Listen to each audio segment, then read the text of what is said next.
The Kent School District Board meetings are held in public on the second and fourth Wednesdays of the month at 7 p.m. at the Administration Center in accordance to the Washington State Open Public Meetings Act.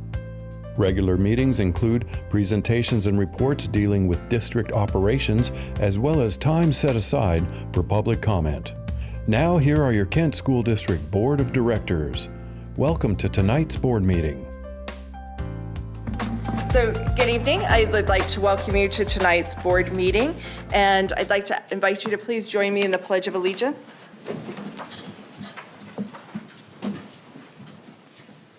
I pledge allegiance to the flag of the United States of America and to the republic for which it stands, one nation, under God, indivisible, with liberty and justice for all. Thank you. So again, I would like to welcome you to tonight's meeting and remind you that this is a meeting of the board which is held in the public to comply with the Open Public Meetings Act. We will allow opportunities for public comments. If you're interested in making public comment, there are blue cards in the back underneath strategic goals. If you'd like to speak to an agenda item, please note that and bring it up to the dais prior to that agenda item so we can recognize you at that time. At the time you speak, you will have 3 minutes to address the board. So with that, Dr. Vargas, are there any changes to tonight's agenda? Madam President, members of the board, there are no changes to the agenda. I do want to note that the safety report was added this afternoon, so you may not have had a chance to review it. If you would like, we can always bring it back the next meeting as well if you'd like more time. Okay, great, thank you.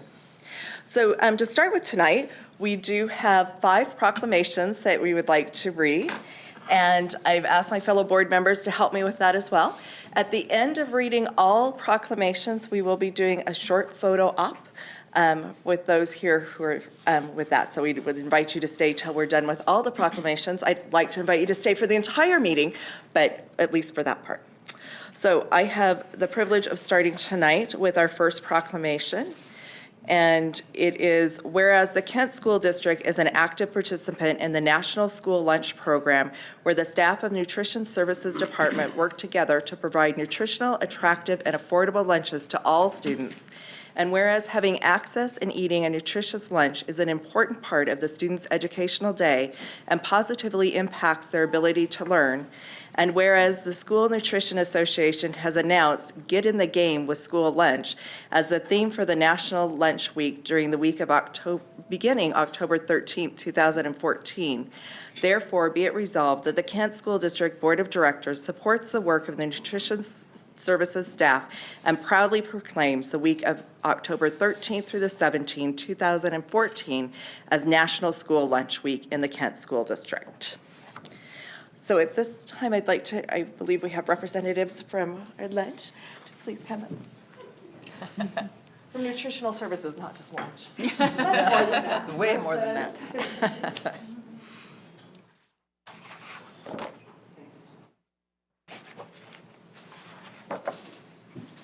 So I think we should clap. I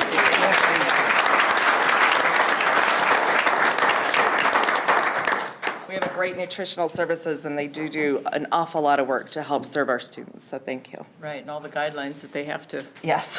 follow is incredible. Our next proclamation is about National School Bus Safety Week.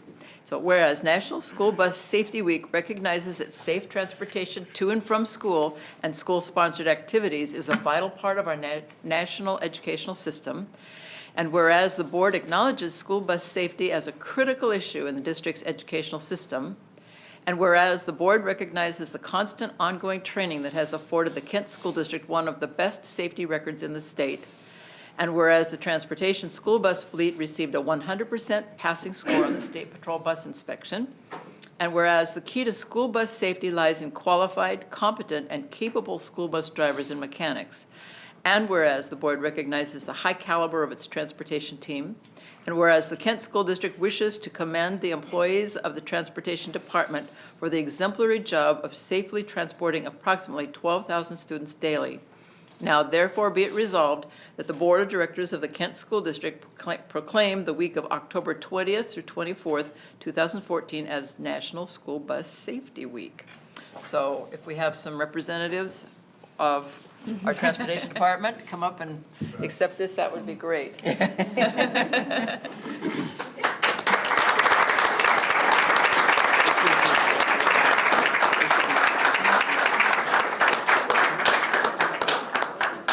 Physical rehabilitation and physical.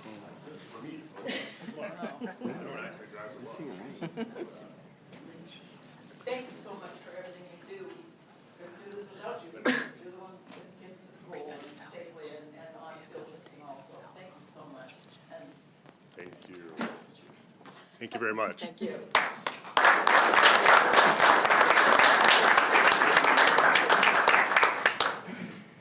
This one's right. We'll be in the parking lot at adjournment tonight.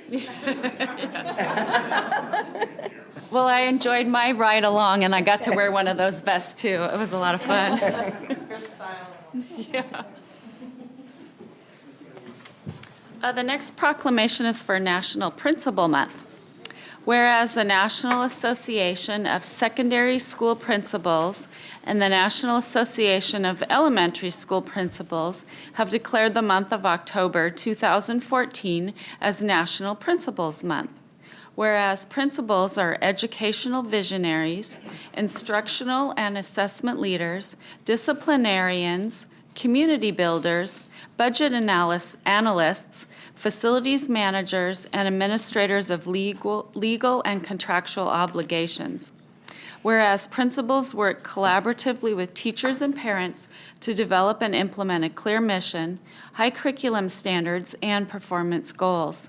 Whereas principals create student environments that facilitate great teaching and learning and continuous school improvement.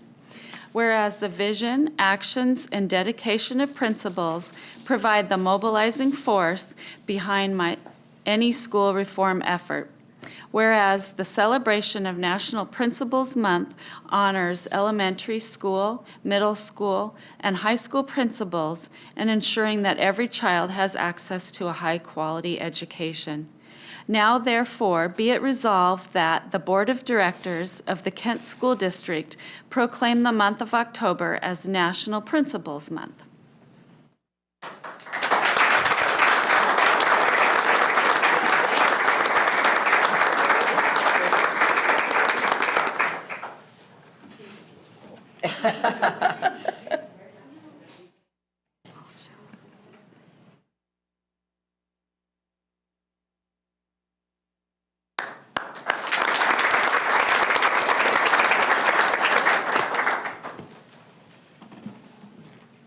Okay, our next Kent School District proclamation is, whereas Filipino Americans are one of the largest Asian American and Pacific Islander ethnic populations in Washington State and the fourth largest in the United States, and whereas Filipino Americans contribute to the enrichment and quality of life in our state and the nation, and whereas the earliest documented Filipino presence in the continental United States was October 18, 1587, when the first,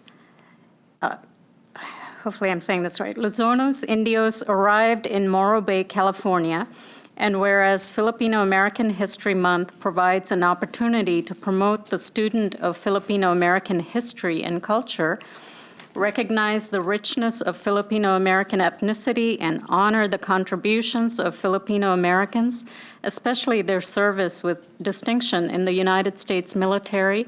And whereas when schools, parents, and communities work together as partners, our children benefit. And whereas Washington educational leaders are developing programs and resources to support stronger partnerships between families, schools, and communities. Now, therefore, be it resolved that the Board of Directors of the Kent School District joins Washington State Governor Jay Inslee in proclaiming the month of October as Filipino American History Month.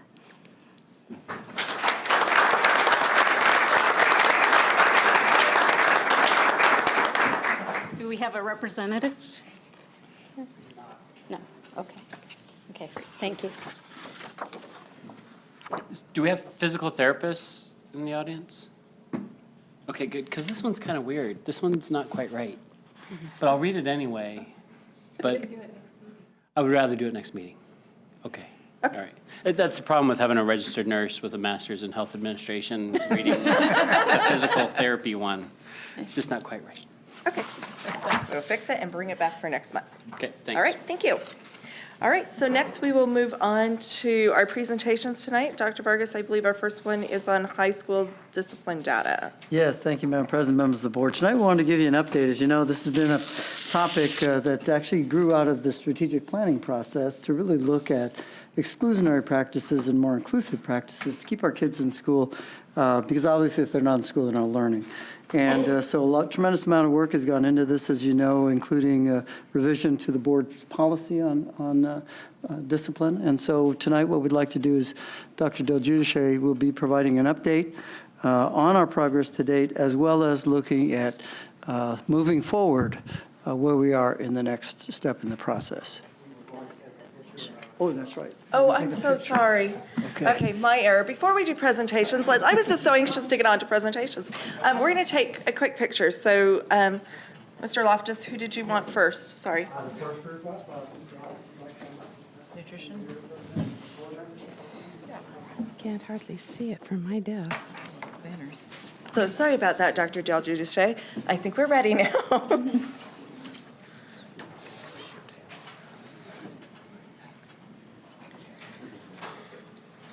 Thank you, and good evening, President Strauss, members of the board, Dr. Vargas, Kathy, and ladies and gentlemen. This evening, Mr. Heath and I have a great pleasure to be able to share with you some ongoing data on a project we've been working on for 3 years. You're going to recall that one of the goals that we set under the strategic plan was to reduce the number of days that our high school students were out on long-term suspension, with the end in mind that the more days they spend in school, the more likely they are to graduate. And if a student misses 10, 11, 20, or 30 days on long-term suspension, it takes a real toll on their academic career and puts their graduation in jeopardy. So with that in mind, Mr. Heath and I are going to dog and pony show back and forth on this one, because this has been a project that I've been working on for a number of years, and he's joined us this year, and I'm so glad that he has. Okay, first, we're going to talk a little bit, reminder, on the factors that have been impacting change in the data that you're going to be seeing this evening. First, in 2009-10, the District Strategic Planning Committee and the board worked together to develop the board goals. And one of the goals is the safe, sustainable, healthy, and respectful school community. And we also expressed a concern about disproportionality of discipline data as we looked into that safety issue. Randy, back and forth. So let me just start by saying, actually, as a little introduction, I was very excited when I was looking at this job and learning more about the Kent School District that this work was going on, because it was work that I had just started working on in my previous district. It is important to try to keep kids into school. We know the detrimental effects that keeping kids out of school have. And so I was very excited to see this, and I was really excited to see the results that we're going to share tonight. So. My understanding in talking here is that some of these changes that happened are outlined here, but change onto the hearing officer to hearing panel was one of the big changes there in building awareness and reducing the number of out-of-school suspensions we had. We noticed one of the results from our change from a hearing officer to a hearing panel was built-in professional development, which led to an improvement in due process for student discipline issues at the buildings, which led to a reduction in hearings. It was a great circular result for us that improved the situation all the way around. We also called together a committee that revised our board policy and procedure 3240 and 3240P, which dealt with student discipline. And this was just prior to the legislature making the changes that we already initiated, part of the practice of the state of Washington, things like shooting for fewer days out of school and putting an intake process to bring the students back in that would be required. And those are things that we put into our policy and procedure prior to those being required in the state. And we were also very interested, and with the assistance of the board, in keeping the kids in school, in high school, where they were suspended. And you would be recalling that 2 years ago, we put in-school suspension back in the high schools. So when students received a discipline consequence and would be receiving suspension days, rather than being sitting at home in front of the television and the video games, they'd be sitting in school in front of their school books with a counselor who could help them understand that they needed to examine the reasons for the suspension that they were experiencing. And also the school safety officer model. Randy's not going to talk about that, so I will. Go ahead. You know, I from what I've seen, it is an impressive model. They do a lot of the investigating at the school level, but they do so much more than just intervening. These are people that kids have come to depend on, that build relationships with kids, positive relationships with kids, and I think it's a unique model that other districts would love to have. You'll remember we've been featuring it at conferences around the state and other places, and people are learning from Kent. And thank you to Tuan and all the officers for the work that they're doing. Okay, so back to the discipline appeal panel. You'll recall back in 2008-9, we had a hearing officer, and that hearing officer heard 31 parent appeals concerning discipline, and 3 of those appeals went to the board over the top of the hearing officer's decision. You can follow the data down. 9-10, 28 appeals, 5 went to the board. In 10-11, under Dr. Vargas's leadership, we put in the hearing panel process, where if a student received a discipline consequence that was contested by their family, the consequence would be reviewed by a panel of administrators from other schools that they didn't attend, and they would go over the student's rights, the due process, the facts in the case, the precedent, the legalities of it, and they would judge whether or not the discipline was a fair consequence for the students. And we had, that year, 17 panel appeals, and only 1 went to the board above the panel. And the subsequent years, you can see that the number of panel appeals have gone down, down, down, and so far none this year, and none of the parents appealed over the panel decision to the board. So as we said earlier, the situation has improved to the point where we don't expect to have very many panel appeals, and we certainly hope that our panels have done their work well and the decisions made are in the students' best interests and lead to more days in school and student growth and achievement. Okay, so our goal then is to increase classroom learning time by reducing exclusionary disciplinary practices. Randy. And this is kind of fun, actually. It's a nice visual that we're just going to kind of go through. We took 4 months out of the year to try to demonstrate in a visual way the rapid decrease and change that we've had with trying to reduce long-term suspensions and putting some of these things into place. So the lines here represent each of the high schools in the district, and you have copies in front of you, so if it's hard to read. But basically, this was October of 2012, and this same period last year in October. So just looking back, see October 2012 and 2013. You can see a lot less suspensions, and keep an eye on the scale there, because that's important as well. Even though this looks high up here, that's actually on a scale of 5, whereas before, we had a high of 13. So watch that. So that was October. October is usually when discipline starts to ramp up a little bit. This is a snapshot from January of 2013, and then January of last year. Then we look at March, which is another high water month usually before spring break starts. And we have a high number there. And then last year. And then May of 2013. And then May of last year. So it's a pretty dramatic visual demonstration of the number of long-term suspensions. And each day represents, so like if you're looking here, on the 1st of this month in May, there was 1 kid out on suspension of long-term in the district at the high school level. So, impressive. May I ask a question? Yes. long-term suspension is 11 days or longer. 11 days or longer? Yeah. Okay.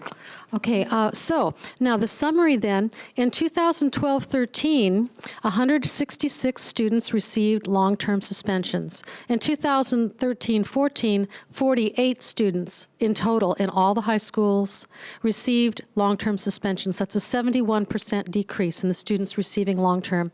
And we can credit this to all those factors we talked about, a large percentage of it to the in-school suspension process in the high schools.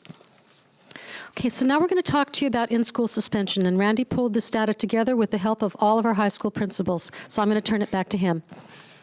All right, so the first slide you see here is broken down by grade level, because that's always helpful to kind of see who is benefiting from this program. Our ninth graders always seem to be the ones that are trying to figure it all out and end up making some choices that will get them the consequence of an in-school suspension. And so that plays out here. But you can kind of see the numbers there by grade level.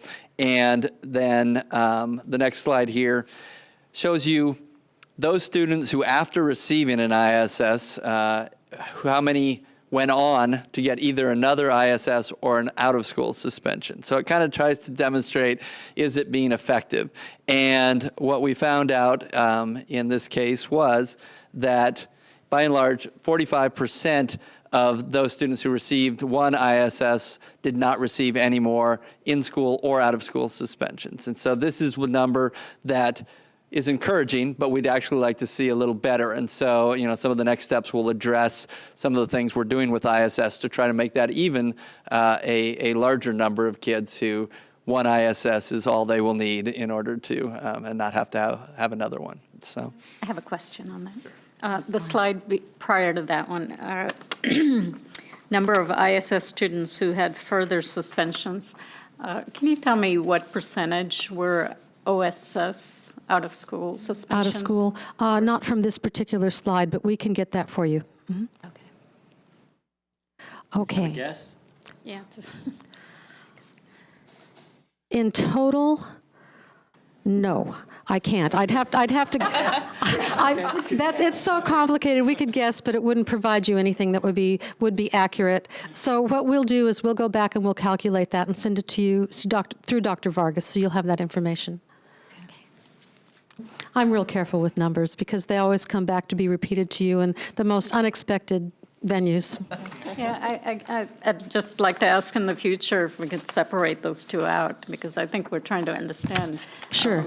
If our out-of-school suspensions are going down. And Oh, my that would be goodness, helpful yes. to understand. Okay.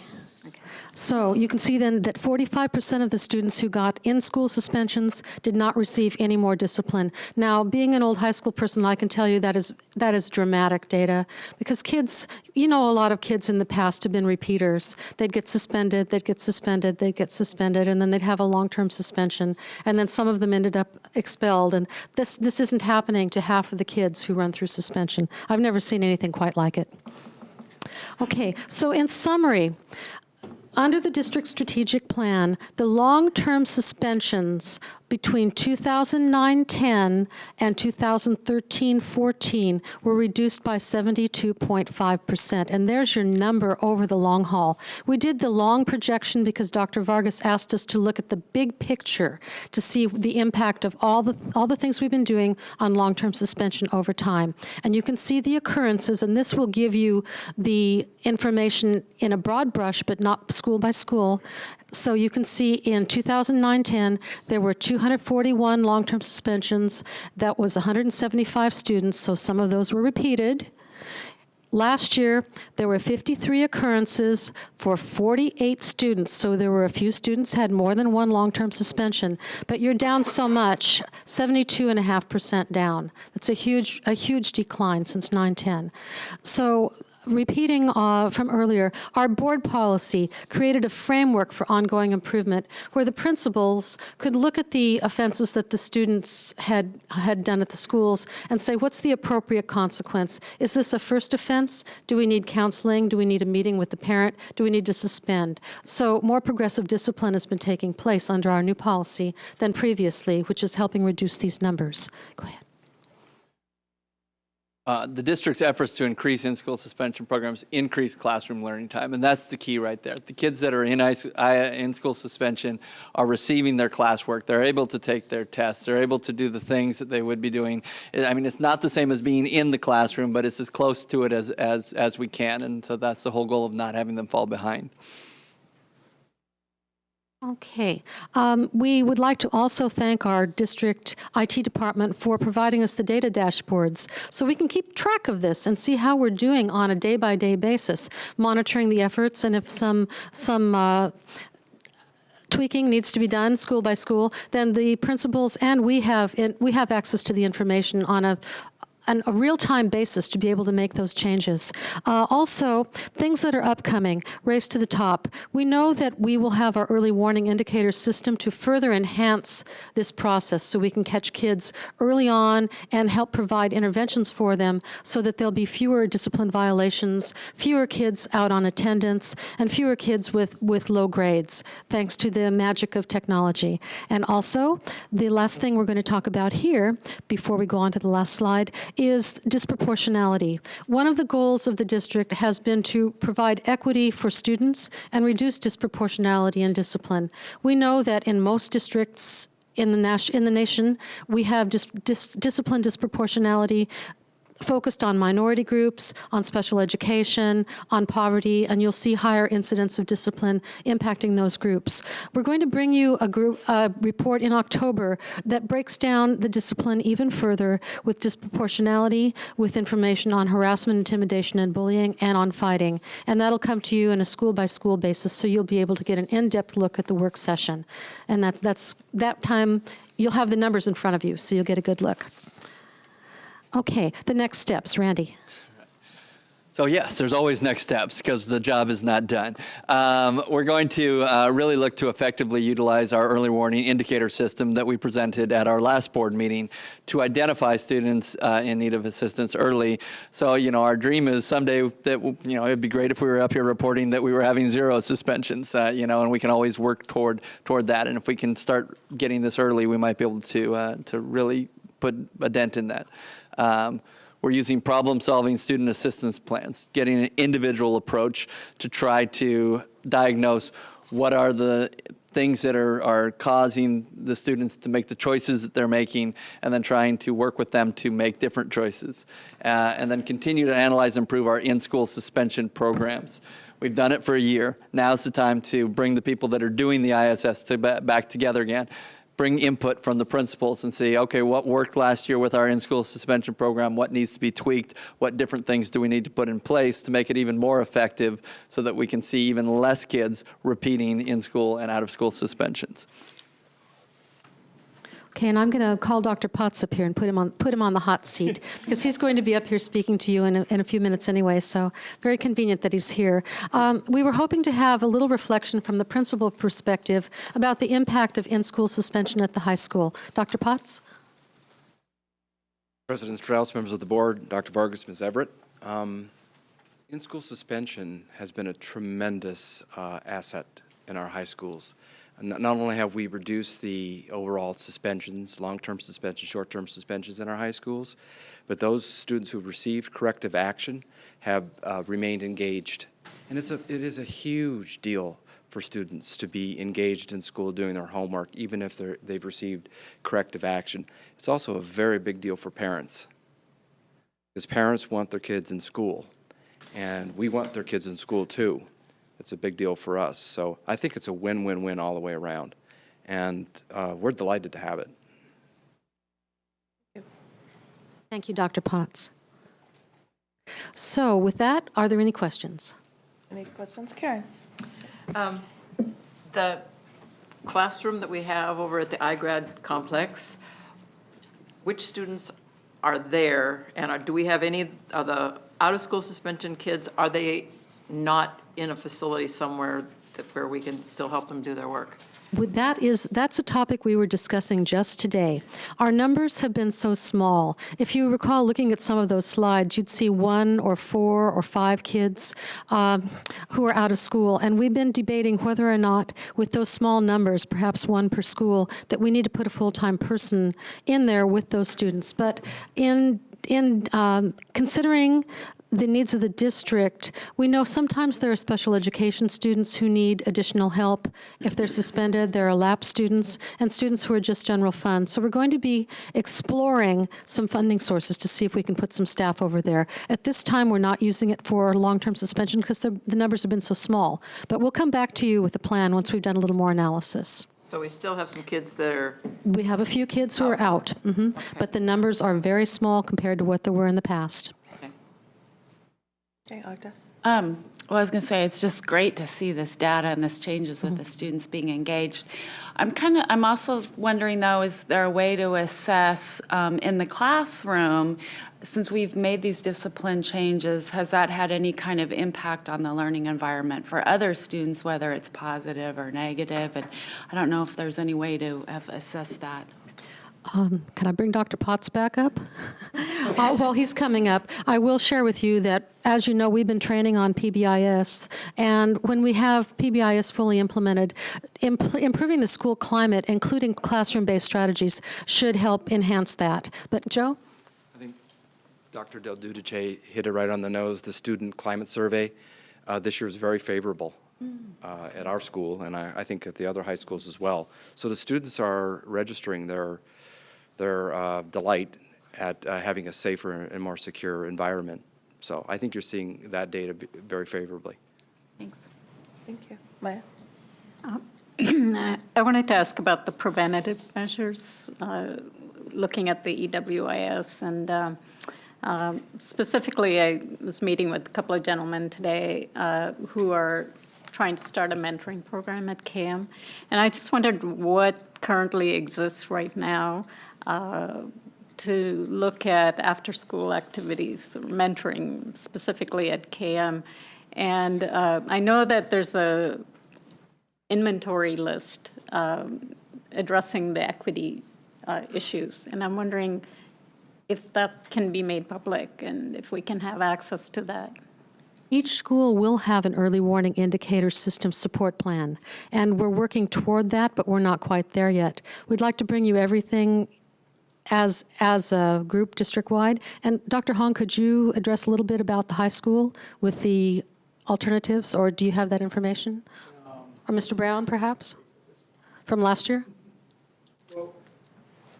I guess I was asking specifically about the grant, the Gates grant for the equity. We were supposed to do an inventory of all the programs we have in our schools, and if that's available to us.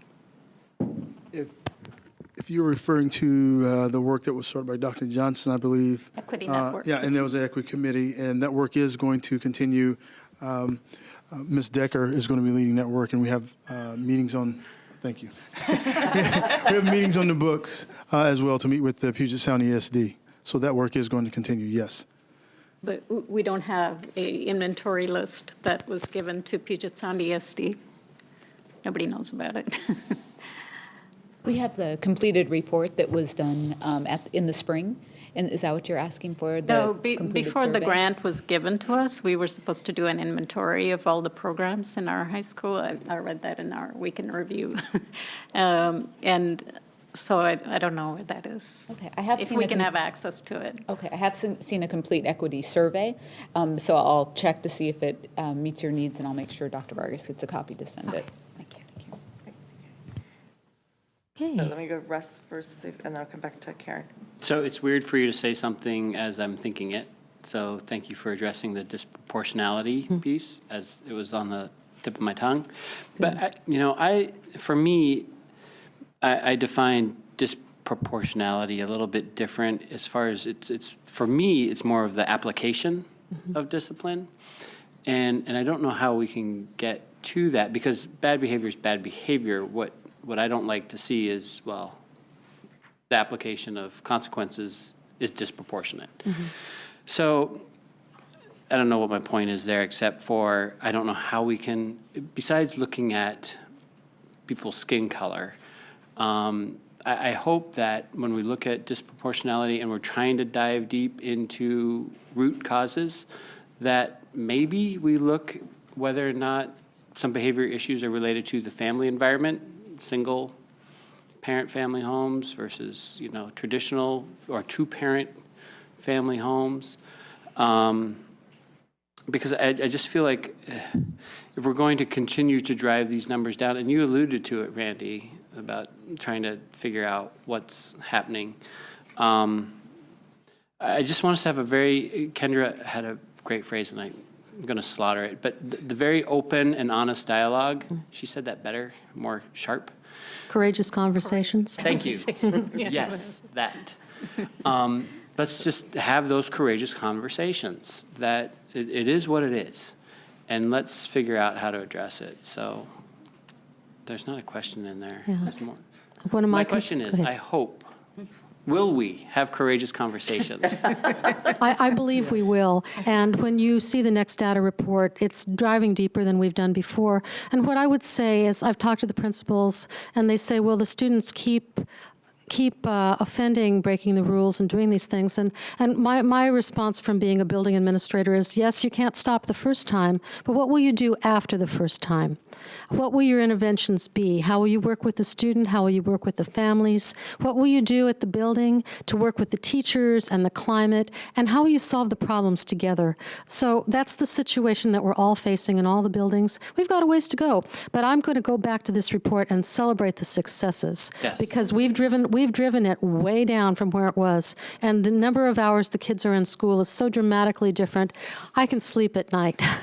It makes me feel very comfortable because I think things are better for the students than they were before. Thank you. Yes, very much so. Karen? I don't know if we've looked at the quality of the work that the kids are doing while they're in school suspending. Dr. Potts? Are they meeting the expectations, the standards of the teachers? Have we gone This is that why far? we need our principals present at board meetings. So there is very close communication with the teachers and the in-school suspension coordinator. And so they interface during the day. And so students are actually doing their homework, their assignments. They're not sitting just, doing nothing. And we're continually monitoring their progress during the day. So no student is sitting idly with his head or her head down. No breakfast club. No breakfast club. Yeah. Good. So I just have one other question. So because our numbers are so small at the different schools, so who is actually in those classrooms with students? What staff? Yeah, what staff is in with students? So during- they're certificated staff members. Okay, good. All right, That thank answer you. your Yes, question? it does.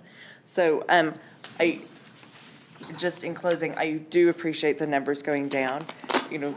We need to celebrate that. At the same time, we need to know that we're not done with our work yet. I would love to be sitting here and have a report come where it says we have 0 students in that, and our climate has gotten such that every student is excited about learning. And I know there's lots of things that go into that are not always things that we can control, but I do appreciate all the efforts in making it better. So thank you. Thank you. Right, and I think that deserves a round of applause.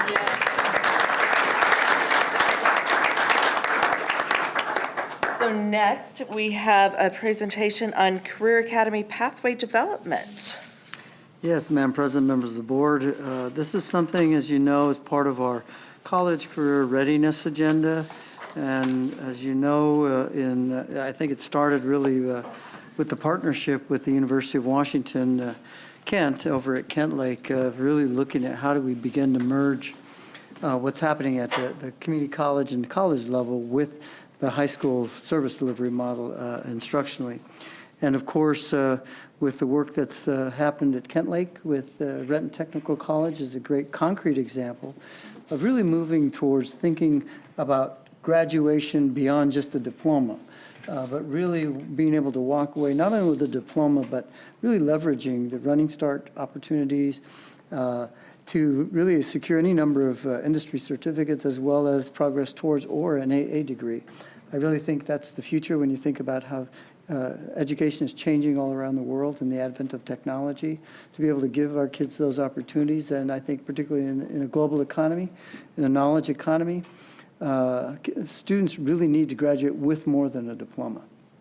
And that's why this college career readiness is such an important aspect of securing the future. And so what we'd like to do is give you an overview of our progress today, but more importantly, just some of the common elements of that and where we really need to go moving forward, so that when you think about it, we really need to have 2 to 3 pathways like these at every high school, so that kids have multiple choices. And the opportunities are just endless when you think of where we're located in Kent, in the 4th largest industrial center in the United States. The opportunities are there, and the partnerships are there. It's a matter of just creating them and helping to know how you can put these partnerships together. And Dr. Del Giudice and Dr. Hong have been actively paving those pathways, no pun intended, in the Kent School District, and served as a model. And of course, you know, iGrad, that's a key feature of iGrad, is being able to get that AA degree and or any number of certificates as well. So as we continue to develop these partnerships with our fellow educational institutions of higher learning, I think that will increase the opportunities for our kids to have the choices in their lives that we've had in ours, because education was good to us. So how do we ensure that education is good to all of our kids and they have those choices when they leave? Thanks, Dr. Vargas. Now, on your front slide, you see my name, Dr. Hongs, and Dr. Mary Newells. We'll be speaking with you about education career pathways here tonight, and some non-district office guests that we're proud to have with us include Dr. Potts and one of our certified nursing assistant candidates from Kent Lake, whose name is Giovanna. And I'm going to ask those 3 folks and Dr. Hong to come up.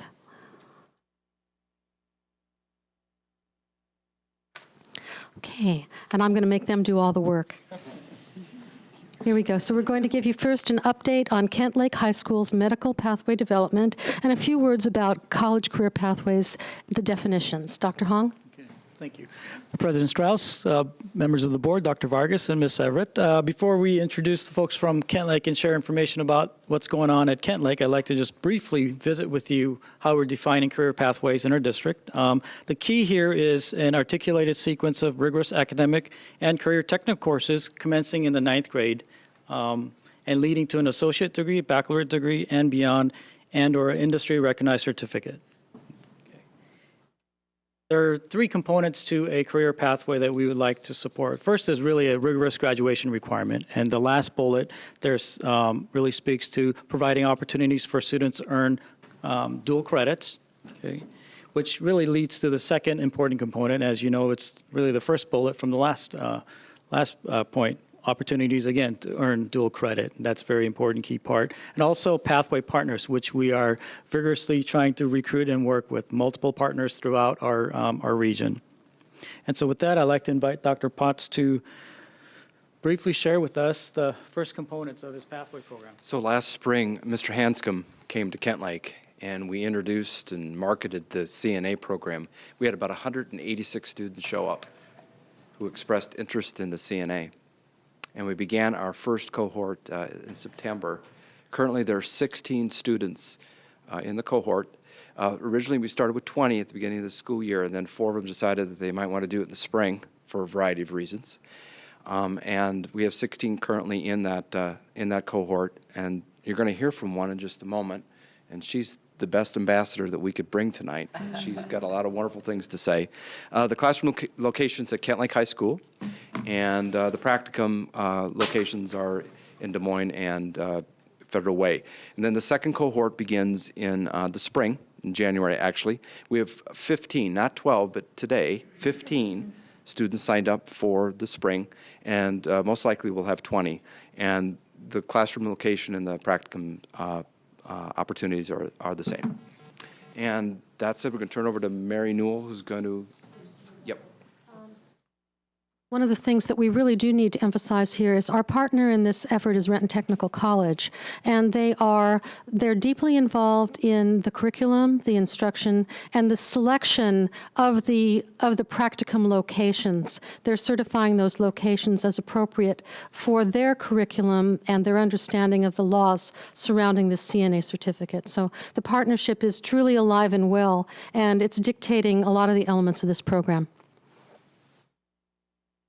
And Mary Newell is going to talk a little bit about the nursing program. And some of the skills that these students are going through include vital sign taking, which is your pulse, blood pressure, respirations, and temperature, personal hygiene measures, giving that bed bath and changing the bed linens, and physical activity, ambulation of the client, and communication and legal skills. For this certificate, they must pass a NACES, which is a National Association of Credential Evaluation Services test. They will be certified by the state of Washington and competent in their skills and nursing theory, and this certification can be used nationwide. So we're also looking at the fact that this clinical component will help meet the hiring criteria for hospitals, nursing homes, and clinics.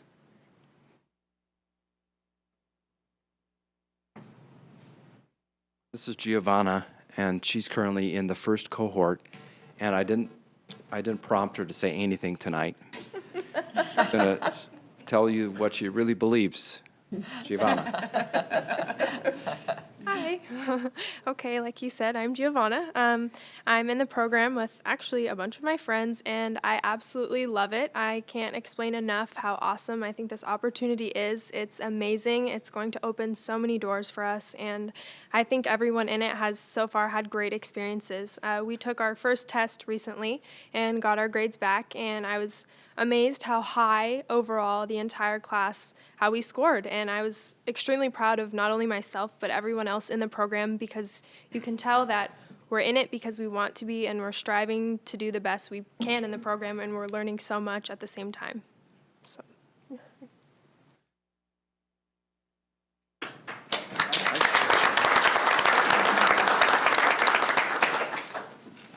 And here's a little bit about the future. We hope to open 2 additional pathways beginning in the spring, and we're going to work very closely with Renton Technical College to develop high school courses, and we'll continue the discussions for direct admission for the 4-year colleges, University of Washington, Bothell, and Tacoma, and there's even some talk about preference in terms of admission there, and Dr. Hong might say a few words about that.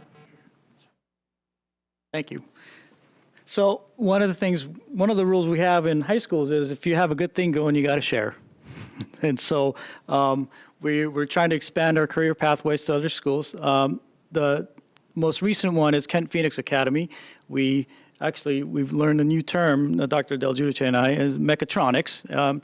It's a new field where they're merging mechanical, electrical engineering with computer-based or computer sciences. And so there are a couple of professors there actually actively working on a national science grant for us to be able to offer mechatronics as a program at Kent KPA. On that subject, mechatronics, you've got this thing you're working at Boeing. It's a piece of equipment. It's got mechanical parts, it's got electrical parts, it's got computerized parts, it's got hydraulic parts, and it doesn't work. Oh my. So that's what this is about. Somebody who has all those skills to be able to troubleshoot and find out how to repair this piece of equipment, because one single discipline doesn't do it anymore. It's not just the mechanical engineer of the past. So this is going to be very interesting. On the subject of the National Science Foundation grant, our partners at Green River Community College are writing that grant, and they'll be the fiscal agent should it be funded. We won't know for some time whether or not they receive the grant. If they do, we'll bring that to you for approval of our partnership. It's still a hope that it's going to be happening for us, but we hope to know soon. A couple of other programs we're actively working on right now is at Kent Ridge. Discussion with Green River again. They are in the process of implementing a 4-year Bachelor of Science program in IT, and so we're actively working with them to develop a course sequence for our students. We're also looking at Kent Meridian High School as a early education pathway. What's wonderful about this is Dr. Potts has already established a very sound relationship with University of Washington, and they've been very supportive of all of our partnerships and have stepped up as the 4th, the bachelor's program partnership. And so Mona Kunzelman at University of Washington has lobbied University of Washington Bothell. And so our students actually have an opportunity to have a direct admissions there. She's currently working on an IT pathway with UW Tacoma to also have direct admissions program.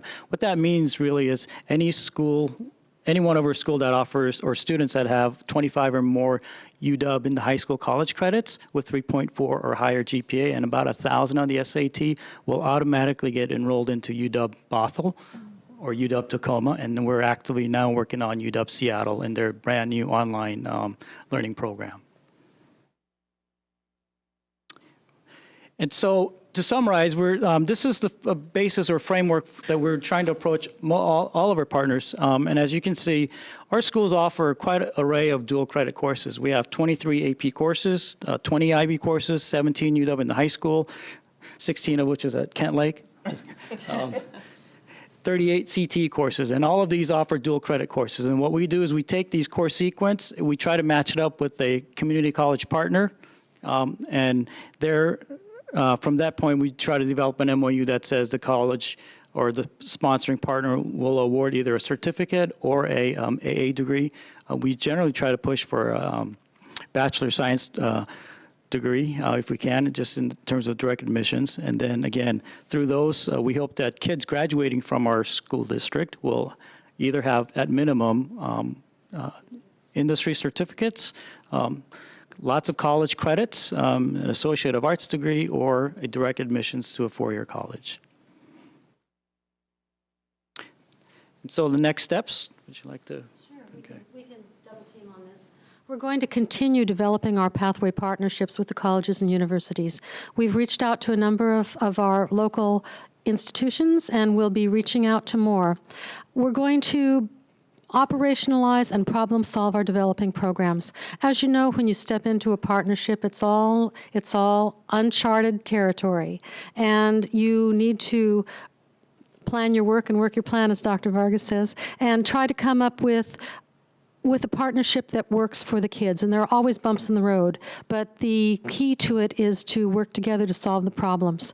One of the things that's going to help us with our Kent Lake partnership, with our MOU, is we will be activating a coordinating council with people from both Kent School District, from Kent Lake High School, from the district office, and from Renton Tech to help solve those problems as they come up. Questions about, is this class a credit-bearing class that we can use as part of our pathway? We'll hash it out there. So that should be an enhancement to our program and an example of problem solving. We're going to continue to focus on improvement through the strategic planning process. And annually, we'll go through the cycle of saying, how did we do? Do we need to make adjustments, plan the adjustments, set goals, and monitor the data to see whether or not we've met our goals? And we will bring you in the spring an update on where we've come between now and then in developing these career pathways, the concepts, and the implementation at all of our high schools. Great, thank you. So any questions from the board? Okay, we'll start with Agda this time. Okay. I was reflecting on how far it is from Kent Lake to the internship sites. So I was wondering, what are things we're doing so that transportation wouldn't be a barrier for our students to get there? So the good news is that we have time. The first practicum doesn't start until November. And so we're working on transportation from a site in the community where students can go, because they have to leave really early. They have to be there at 5:45. 5:45. And so we want to make sure that everyone gets to the site safely. So we're problem solving that right now. We'll have transportation available for them. And then I'd love to hear from our student what you plan to do after you graduate, if you know yet. I'm not exactly sure yet because, like everyone says, it can always change, but I love the medical field so far. I mean, this little tidbit I've gotten, I couldn't be happier with. So I was thinking ultrasound technician, but I'm not exactly sure. So we'll see where it gets me. Thanks. Thank you. Okay, Maya? Let's see. I was just wondering what the process was in selecting the pathway at each high school. You may have addressed that before, but I'm just curious. I think it'll be important to explain that at some point to the public, why we chose education at KM and IT in the other schools. And did students have any input into that? So we surveyed students at our school, and we surveyed students at Kentwood before we launched the CNA. And so we did look to see whether there was interest, and there's interest, considerable interest in healthcare at Kent Lake. But Kent Lake, when it was built with the CNA in mind. In fact, it opened with a certified nursing assistant program, and then it faded away 3 or 4 years after the school opened, or maybe 5 years after, and then we brought it back. In addition to that, the hospital that's being built in Covington is a natural sort of connection for us, and we're partners with Multicare, and so there's interest at the City of Covington and Multicare to establish this pathway at Kent Lake. And it's the same with the other schools. There's there were what surveys. what we've been trying to do is build on the strengths. And for example, at Kent Ridge, they have a healthy, robust IT program already. They're doing JavaScript. They're doing web development. What else, Dr. Hong? Go ahead. Computer programming and other, IT-related fields, plus a very strong business and marketing department. So what happened with that one is our Green River partners came up again with another grant, and they approached us and said, what school has a strong IT department that might be interested in helping develop a pathway leading to an AA in information technology or computer programming? Who might be interested? So we had a talk with the administration at Kent Ridge, and yes, we're still entertaining it. We don't have an MOU, we don't have a formalized concept, but we have a direction that might be promising to enhance what they're already doing. Regarding education at KM, we were looking for high-demand careers and ways that we could help our kids move directly into a workplace after they finish high school. And one of the opportunities we had at Green River is they have a paraprofessional training, they have an early childhood certificate, and they have an AA degree in education math, education science, education English, education chemistry, education physics, and on and on. So the opportunity is there. And once again, there's no formal pathway established or no agreement at this point. We're exploring options. The only thing we really have in the bank is what's going on at Kent Lake, and we're very proud of that, and hope that somewhere down the road, not too far, we'll be able to bring other opportunities like this to our kids, with the idea in mind also that we want a variety of opportunities for the students in our district, with open transfer available if that's something that they're looking for and they really want to experience. So we'll bring you more as we move down the road. Okay. I was curious because of the Tech Academy at KM, why we're not putting emphasis on that. Okay, thank you. All right, Russ. So, Mary, what's the capacity for students next semester? It is still going to be at 20 students. So 20. Because as the state law goes, for the clinical experience, it has to be 1 instructor for 10 students. Okay.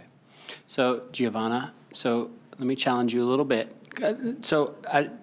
Hopefully this blows the audience's mind and my colleagues. So we pay substitute teachers $18.66. Be a teacher, 4-year degree, master's degree, you're going to get $18.66 an hour. My first year certificated CNAs are making $17.50. And I got to tell you, nursing is twice as easy as teaching, but they're getting paid twice as much. So once you get out there next summer and you're making $15, $16 an hour, and your friends are making $9, $10, $11, you're getting paid twice as much, almost, and working half as less.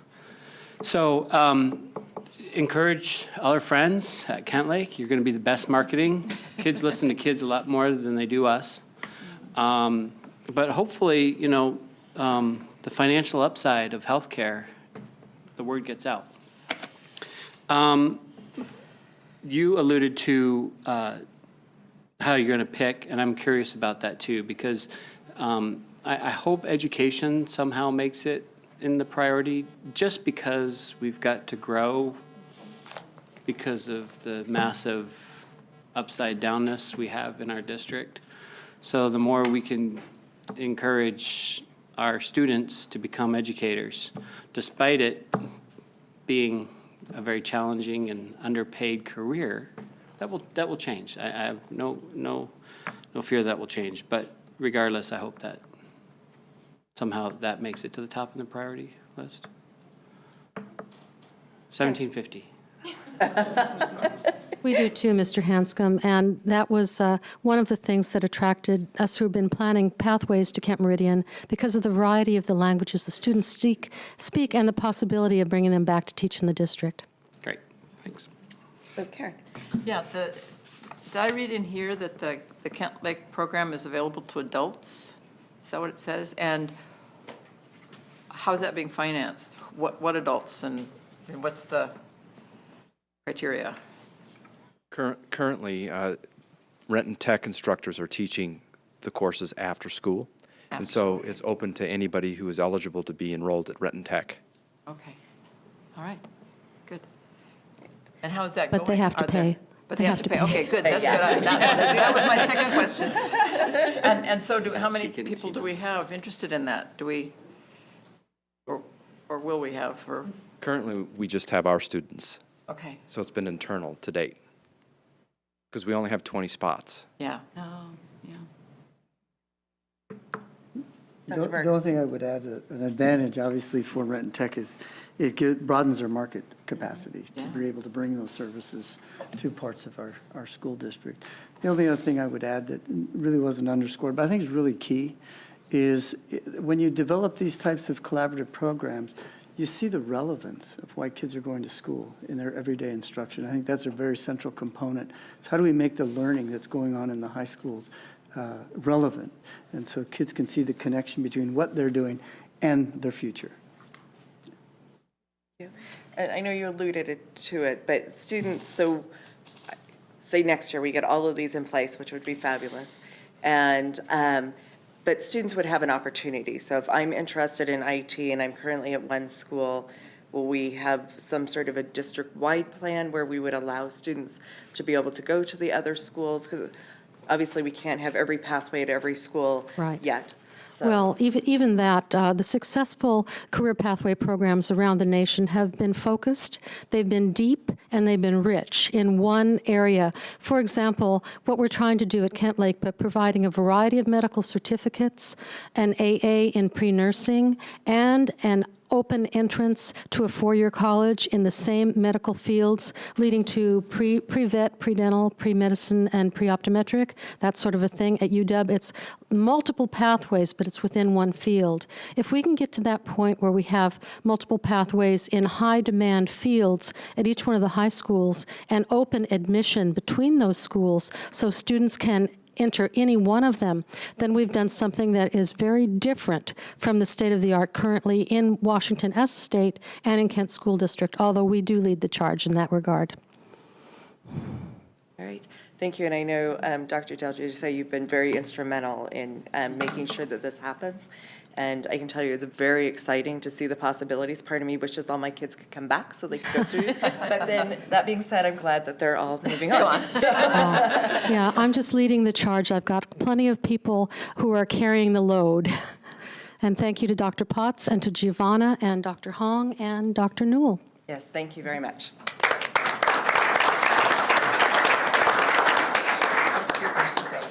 So our next presentation tonight is on Dual Endorsement Academy. Dr. Vargas? Yes, thank you, Madam President, members of the board. Again, this is a result of one of our board goals, actually several of our board goals, but clearly around partnerships and increasing student achievement. And under Dr. Beeman's leadership, we've been working with Seattle U to be able to really bring this project forward. This is something, as you know, has been near and dear to our hearts in terms of really preparing our teachers to be able to deal with today's changing clientele, our changing demographic.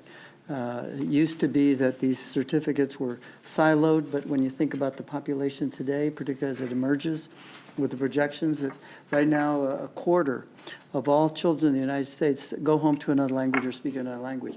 By the year 2020, it's projected that will be half of all students in the United States. So when you think about that changing demographic, changing clientele, how do we prepare our teachers to be able to work with that more effectively with us, with the changing nature of our population? And I think this is a project under the leadership of Bob Hughes and Seattle U that has allowed us to be able to bring forward a model program that will allow us to really certify teachers and have them prepared to come. As you know, right now we're having to We're providing a lot of training, thanks to the board's leadership and support through Heritage University, to be able to certify a good number of our teachers, with over 100 already being certified. But we can't keep up. There's just no way, and there's a severe shortage in the state of Washington for certified and qualified teachers to work with this population in Washington. So Dr. Beeman is going to bring forth a model that is actually on your agenda tonight for approval to be able to move forward. Dr. Beeman. President Strauss, members of the board, Dr. Vargas, good evening. I think it's very appropriate that this presentation follows the one that you just received. You just received a presentation about career pathways for our students. In many ways, this is much more about career pathways for our current teachers. And our teachers as a group are lifelong learners. They're always looking for that next set of skill that can most benefit our students. So tonight, I have the pleasure of sharing with you a partnership that has been co-developed with the College of Education, Seattle University, along with our very own Kent School District, to better prepare our teachers, all of our teachers over time, to better meet the needs of all of our students, but particularly those students who need assistance in acquiring language acquisition and then developing that skill set. Before I go any further, I'd like to just pause for just a quick second. Dr. Vargas has already referenced Dr. Hughes. I'd like to make a quick introduction, if I may. Dr. Bob Hughes is the Associate Dean of the College of Education, and he's here with us this evening. And I would like to recognize that he has been a very instrumental force behind the design and in championing this partnership between the two entities. So thank you very much, Bob, and I appreciate you being here. And Dr. Hughes has assured me that he will graciously make himself available to help respond to any questions that you might have at the end of the presentation. Currently, in the state of Washington, there is no requirement for teachers to be certified in English language learners, whom are some of our neediest students.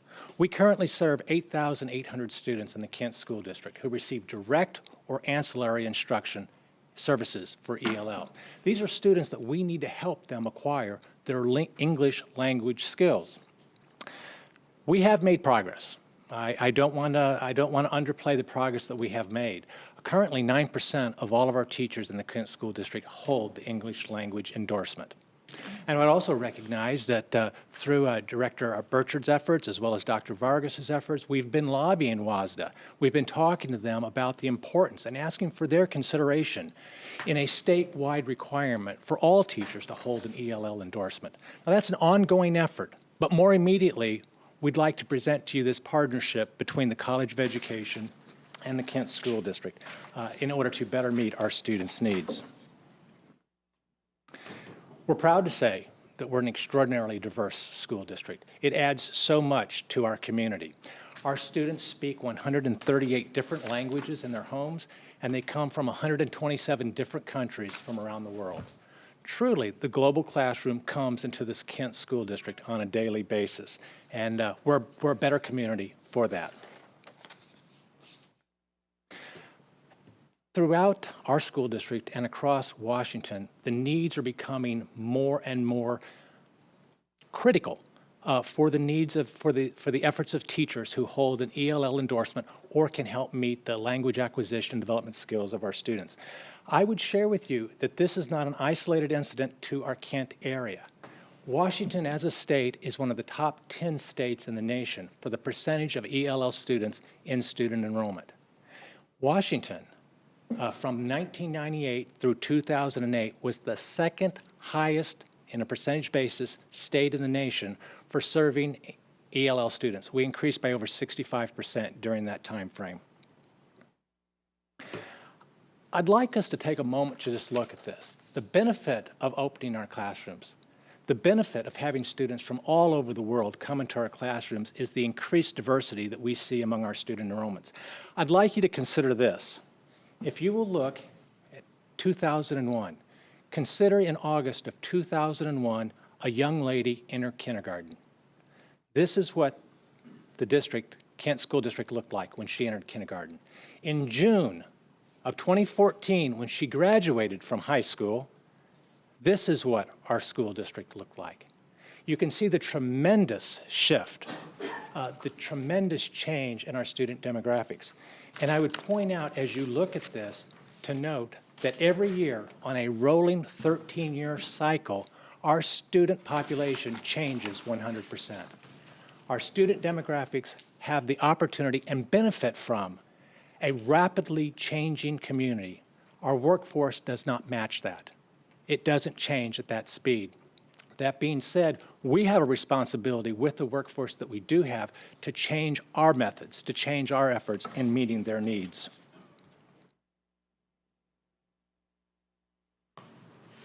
Okay. Currently, 18% of all of our students are English language learners, and they receive direct instruction.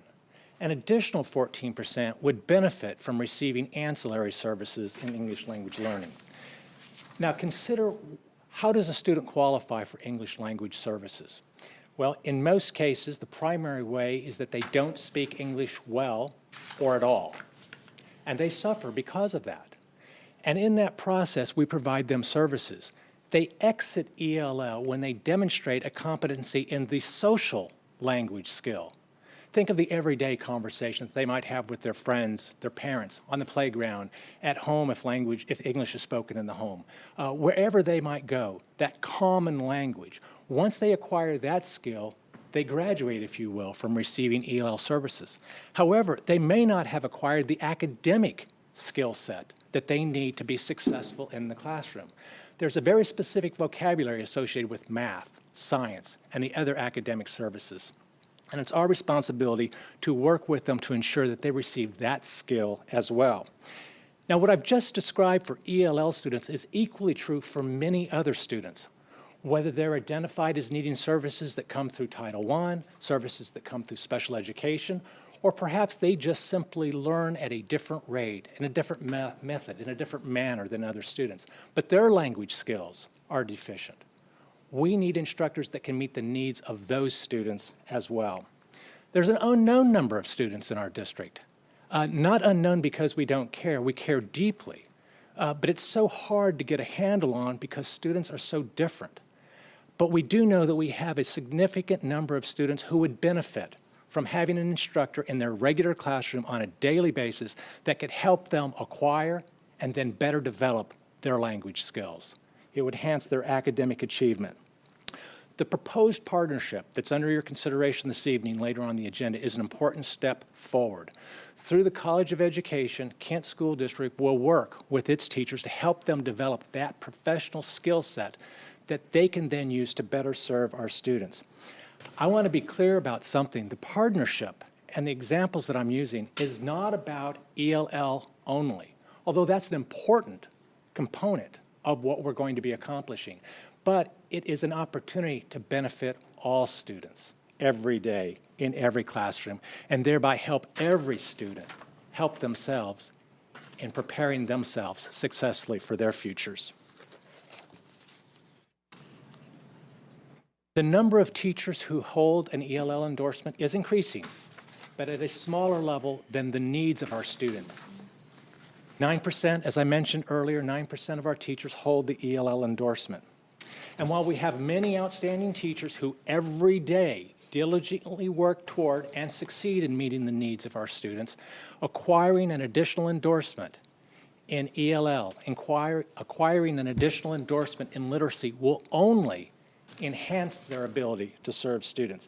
And I have to tell you, it's very exciting for me to share with you that this dual endorsement that we're proposing, that we partner with the College of Education with, it's a first of its kind effort.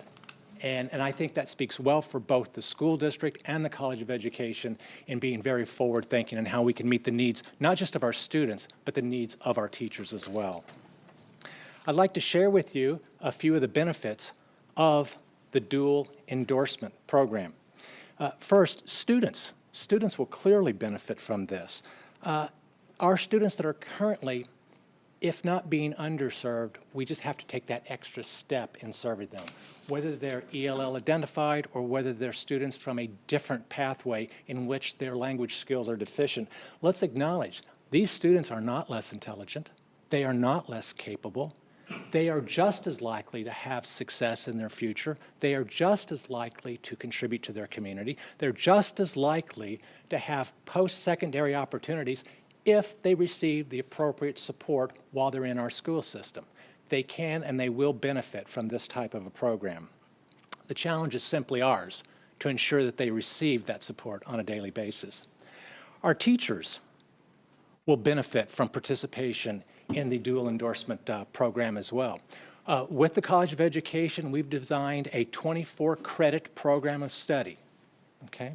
It is a program of study that will be offered in the Kent School District, taught by the Kent School District teaching community, based on the Kent School District curriculum and our practices, and supported in large measure by the Kent School District.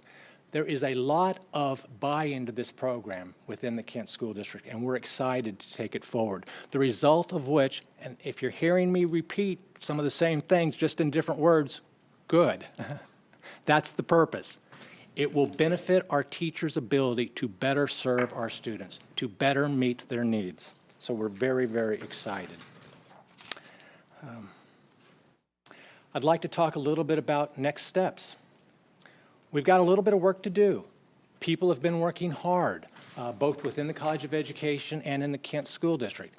But once, and I want to say this with confidence, once the board approves this partnership, we're going to ramp up. We have to establish that exact plan of study timeline for our teachers to try to recruit them, stimulate their interest, let them know what courses are going to be offered when and where. As I mentioned earlier, these classes are going to be taught by Kent School District teachers. So we have to identify who those teachers will be. We've started the process of identifying how we're going to go about doing that, but we're looking for, as is the expression, the best, the brightest, the most capable in this area. We also have to design and implement a very successful, strident recruitment plan for our academy participants. Now, we're going to be selfish. We're referring to this as the Kent School District Dual Endorsement Academy. It's limited to 25 participants. If for some reason we don't fill the academy with all 25 Kent School District teachers, we will open it up to teachers in surrounding districts, but it will still be based on and Kent School District curriculum, practices, needs, and taught by our teachers. We're going to be very selfish, and I don't mind saying that at all. We want this academy to be up and running, and we want to get it started no later than January. Now, with that in mind, we have just one more thing to share with you, and that is this. We're not satisfied with a dual endorsement academy. We're going to establish a tri-endorsement academy in which the endorsements will be ELL, literacy, and special education. And I think you can quickly see how these three areas of need, when they come together and they focus on the language acquisition and development skills of these students, we're going to take a quantum step forward.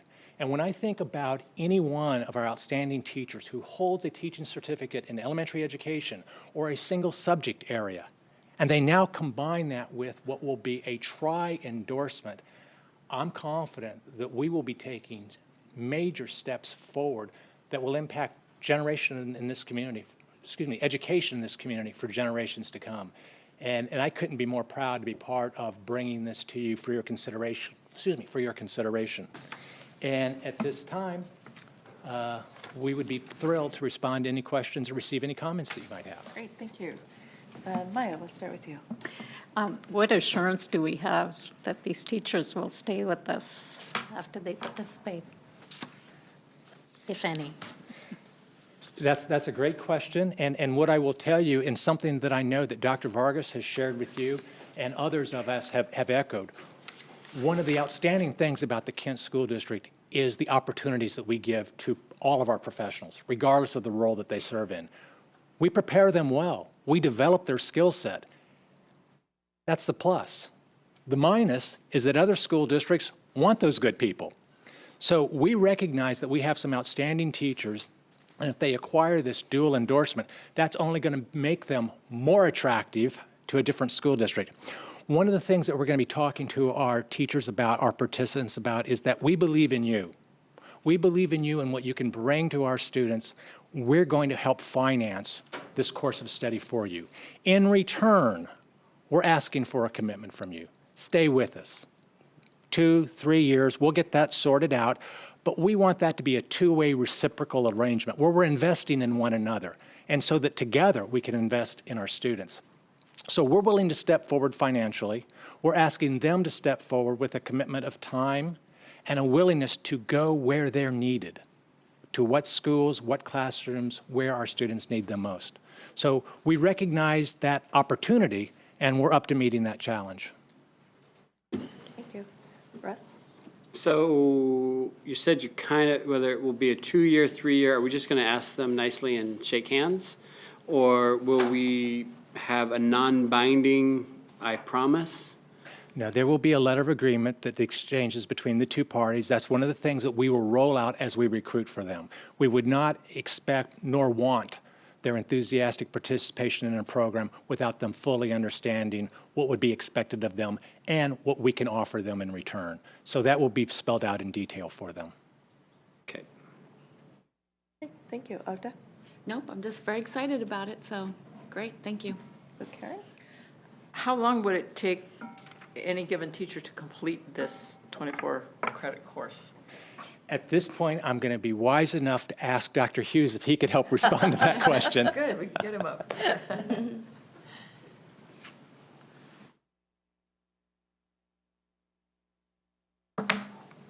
I walked all the way up here to say 1 year. All right. The way that it works is each course is about a month, and they come to class 2 nights a week. We go into the beginning of summer and then start towards the end of summer, and then they do a practicum sometime in December or probably November. But it'll be, and typically they last about 12 months. Okay, good. That's more compact than I thought. That's good. You had an Yeah, I have a follow-up question. So are we offering do we offer salary differential for this kind of certification? At this time, we are not offering a salary differential. That would be an issue that we would want to negotiate with our KEA partner, but at this time, we are not. At this time, what we're offering are financial support for participating in the plan of study. That's an awful lot of work for just being more professional without any financial upside, so, something to look at. yeah. I will say that that's going to be important for the board to consider. When you look at other states and other districts, they do offer stipends, other incentives to keep and retain staff. And I think this market is going to be so competitive and there'll be such high demand that all of us will be struggling and challenged to look at how do we, retain that, those staff. Of course, having a work environment that's, engaging and inspiring, I think, is a huge part of it. But I'm glad that came up because that's something I think will be important for us. It's a lot of weekends and evenings and double duty and hard work. And, I mean, I'm all for self-development and feeling good about yourself, but if we want to retain our investment, I think we need to look at this maybe sooner than later, especially in marketing the program. There is a piece that I was negligent in not simply sharing, is that these 24 credits will make them eligible to move on the current salary schedule, just as their professional development in a variety of other ways. So this will have some benefit, perhaps for all of them, but certainly for many of them. And if I may, if I could ask Dr. Hughes to share some news with you that he just shared with me today about the possibility of rolling these 24 credit hours forward. We actually just from the university got approval for taking these 24 credits and applying them to a 48 credit master's degree. So someone completing this would basically be halfway towards a master's degree. And we will launch, given all the approvals, a master's degree in ELL or special education that these folks can do, which I'm assuming has a salary differential for you. Master's doesn't? Yeah. Okay. Master's does, yeah. So there's that differential as well. Oh, great. Great, thank you. So I just have one quick question. So I'm very excited about this. I think, especially as we look at our population and our students that we serve and all the research that says having that teacher in there that with these certificates and how much it helps all students. What do we think our impact will be on the Heritage program that we already have? I'll respond to that. Then I know that Dr. Hughes has also been involved in different ways with the Heritage program. This is not meant to replace the Heritage program. The partnership that we have with Heritage University is important, and we intend to continue that. This will become another pathway, if you will, for our teachers to develop their own career aspirations. So it's not to replace or to circumvent, it's just an additional option that we believe will bring value to our teachers as well as to our students. Bob, is there anything that you would add to that? No, that's absolutely correct. Great. All right. Dr. Vargas. I'd be remiss if I didn't really commend Dr. Hughes for his vision. And this takes vision and leadership at the college level. We started these conversations, about 3 years ago? But these take time. But if it were not for Dr. Hughes' leadership, we wouldn't be having this conversation. So I really want to thank you for your vision and your willingness to partner with the Kent School District on this innovative project. Well, and if I can say on your behalf as a district, we work with partnerships with districts that are forward-looking and are innovative, and we just love coming down here because of the work that all of your staff is doing. We just appreciate that a lot. So thank you for being a great partner for us as well, Dr. Vargas. Great. Thank you, Bob. Thank you very much. Yeah.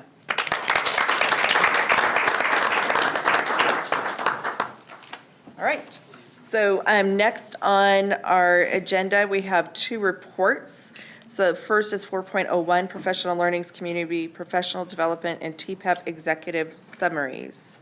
And I'm asking if anyone has any questions on this. Any questions or comments on the report? All right. Got off easy tonight, Lou.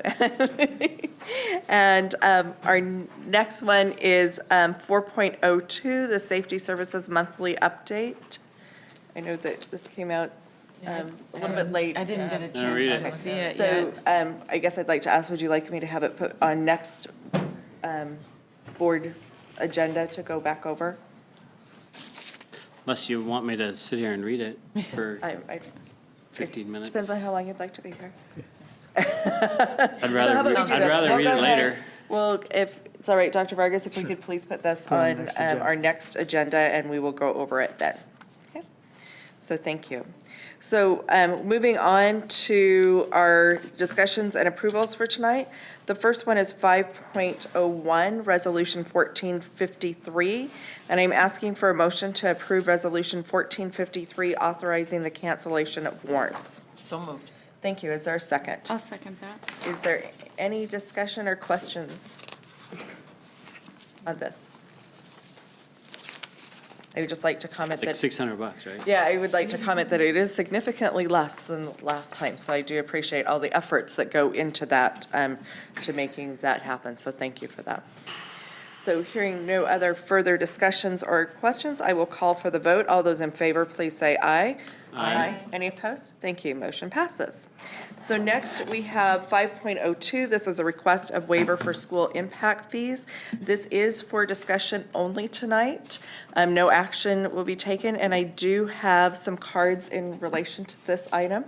And so before we actually have our discussion, I'm going to call for the folks that have asked to speak to come up and speak to this. When you come up, if you could please use this mic over here, and you will have 3 minutes to address the board. So our first tonight is Keith James, and he will be followed by Leslie Hamada.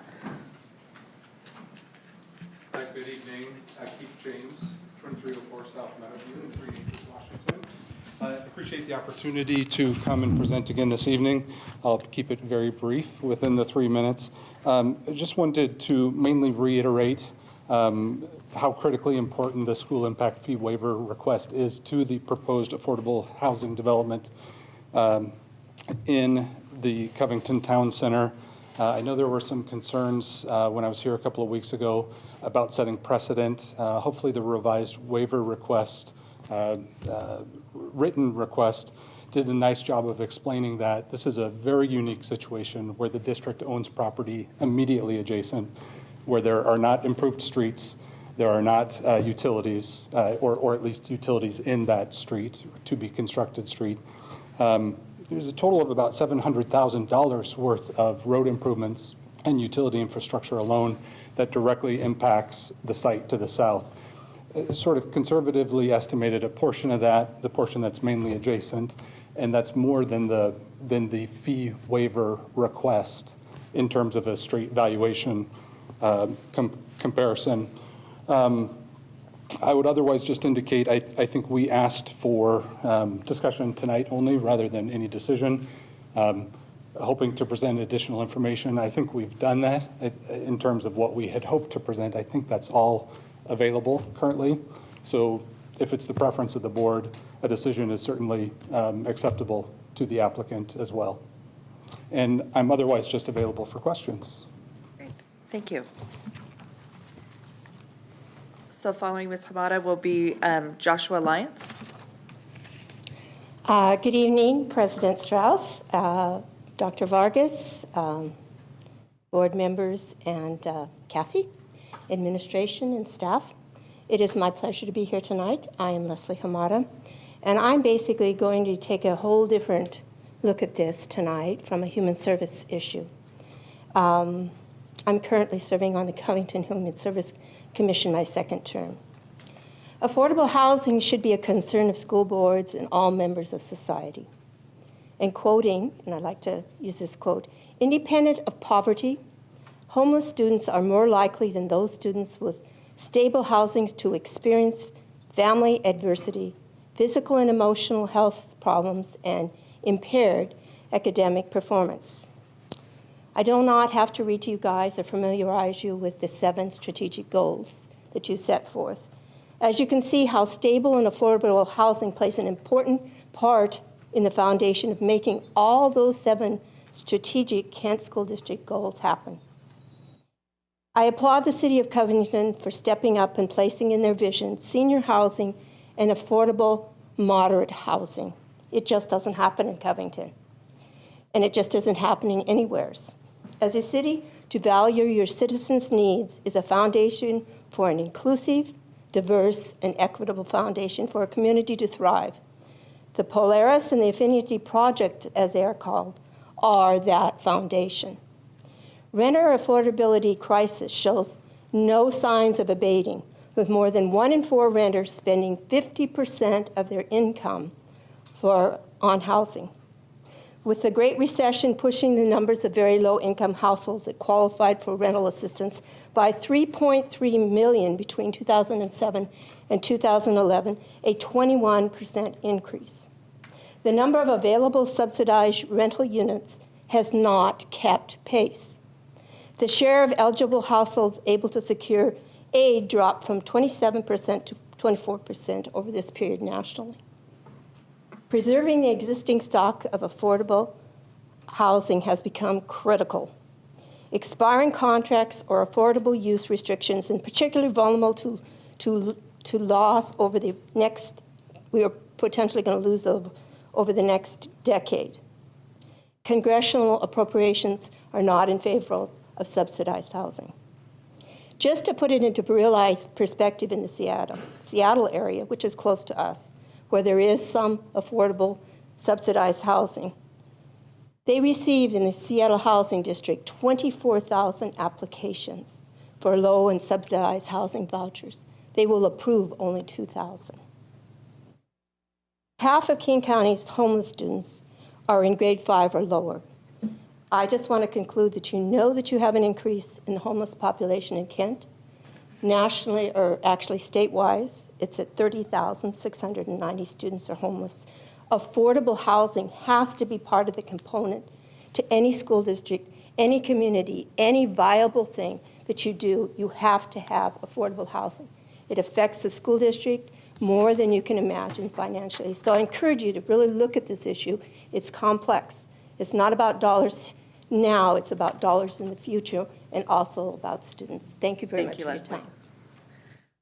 So following Joshua will be Joss Purnell, or Chas, I might have said it wrong. Sorry. So Joshua first. Good evening. My name is Josh Lyons. I reside in Black Diamond, Washington. Graduate of Kent Ridge High School, former teacher at Meridian Middle as well as Kent Lake High School, and now I'm a business owner in Covington and co-chairman of the Covington Chamber of Commerce. So tonight I'm here to speak as I was notified that our project in Covington, which to the Chamber and to business owners alike is a really big deal, has hit a bit of a snag with a request of a waiver for impact fees to the school district. And as I understand it, precedence was a particular concern to the board.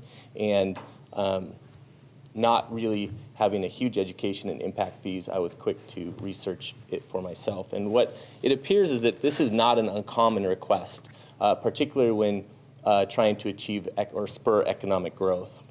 What seems to be unusual is that it's fallen into your hands, that normally this has been left to the cities themselves to determine. So what I'm asking is for you to consider, in this case, the long-term benefits of this project over short-term impact fees, if you will. And that, as was previously said, this is a unique project. It's a unique project in the type of housing it brings to Covington. It's a unique project in how it's going to spur economic development in Covington at a time when development in that particular locale has slowed. And so mainly I can understand how the board might get antsy when business comes asking education, in essence, for money, if it could be seen that way. But I think if you look at the long-term benefits, economic growth and subsequent tax revenue that would come from this project, along with the added benefits to the actual piece of property that Kent School District owns, I think you'll find that the long-term benefits clearly outweigh the short-term benefits of any kind of impact fees. Thanks. Thank you. Good evening. My name is Josh Parnell. I'm a commercial real estate broker with First Western Properties, and we're based in Tacoma, Washington, but I specialize in commercial property and land in South King County and Pierce County. As Keith pointed out, this is a very unique situation that the school district owns 17 acres directly abutting this. That property has been long known to be surplused and to be eventually sold.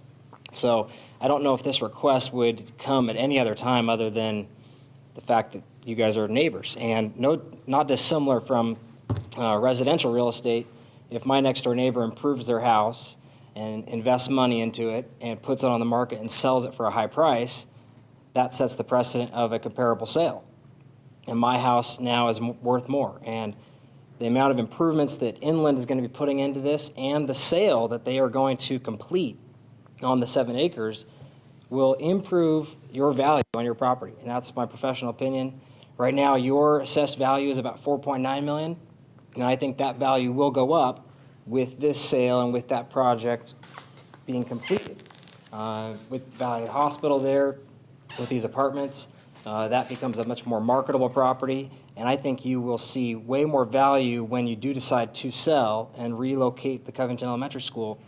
You'll make it up in spades. And so I think that this is a decision you should take carefully and thoughtfully, but I definitely consider you to approve this waiver request. Thank you, Josh. And our final on this agenda item will be our Mayor Margaret Harto.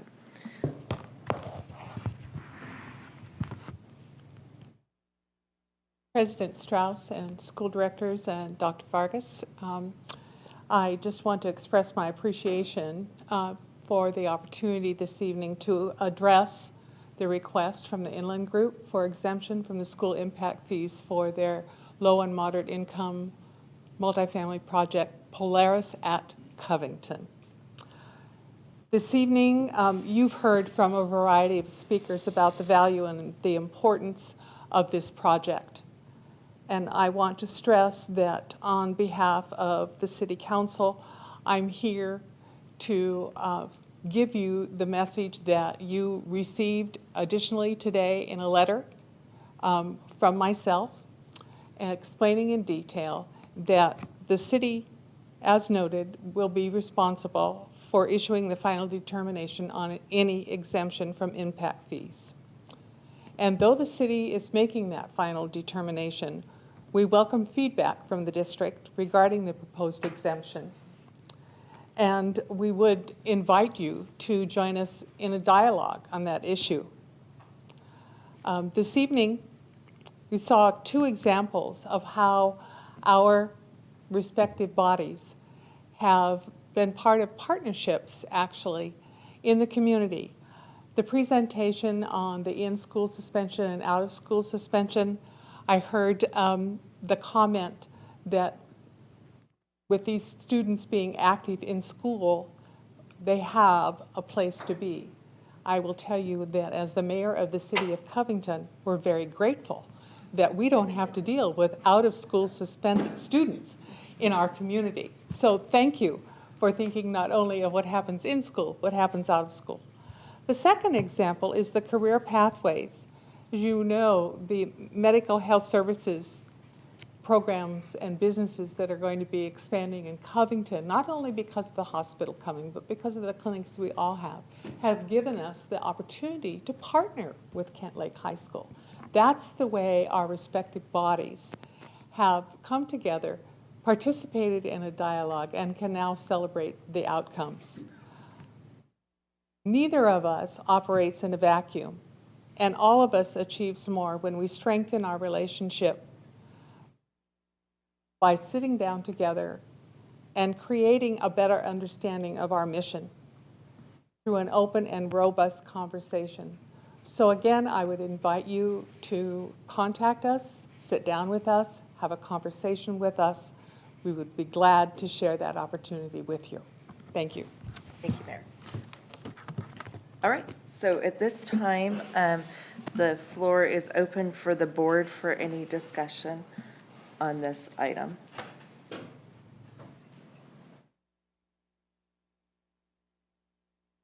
Definitely seems like we need to have more conversation with the partners and more than just amongst ourselves. So. Yeah, I mean, I'm in agreement with what Mayor Harto was saying about the conversation too, and so I think maybe it makes sense for our staff to meet with staff at the city and have a further conversation about this. Seeing lots of nodding heads. Well, so from my understanding, I thought it was senior housing. Is it senior housing and? Yes, it's both. So, Both kinds. yeah, there's 2 How kinds. many units of each? The senior housing is not a question, that is exempt by law. Oh. It's 200 units that are in the low-income, moderate rent facility. I think that there's not an understanding from the city that apartments are very resource heavy for our school district. And I'm very, very nervous about what's gonna happen with the Riverbend Par 3 course. And if we're gonna have more multi-family housing there, because we know how transitional those students are, we know how resource heavy those students are, we know the challenges that our schools face with multi-family housing. So it's not just from my perspective, oh, well, we're just giving up $700,000. Well, no, the student population that we get, if for whatever reason the project goes through even without our gift, is a burden, more so than if it were, $300,000, $400,000 homes in the same area. And when we have this conversation with our staff, I'm very curious if it's a no-brainer in spades. I'd really like our staff to explore, well, why don't they just raise the B&O tax?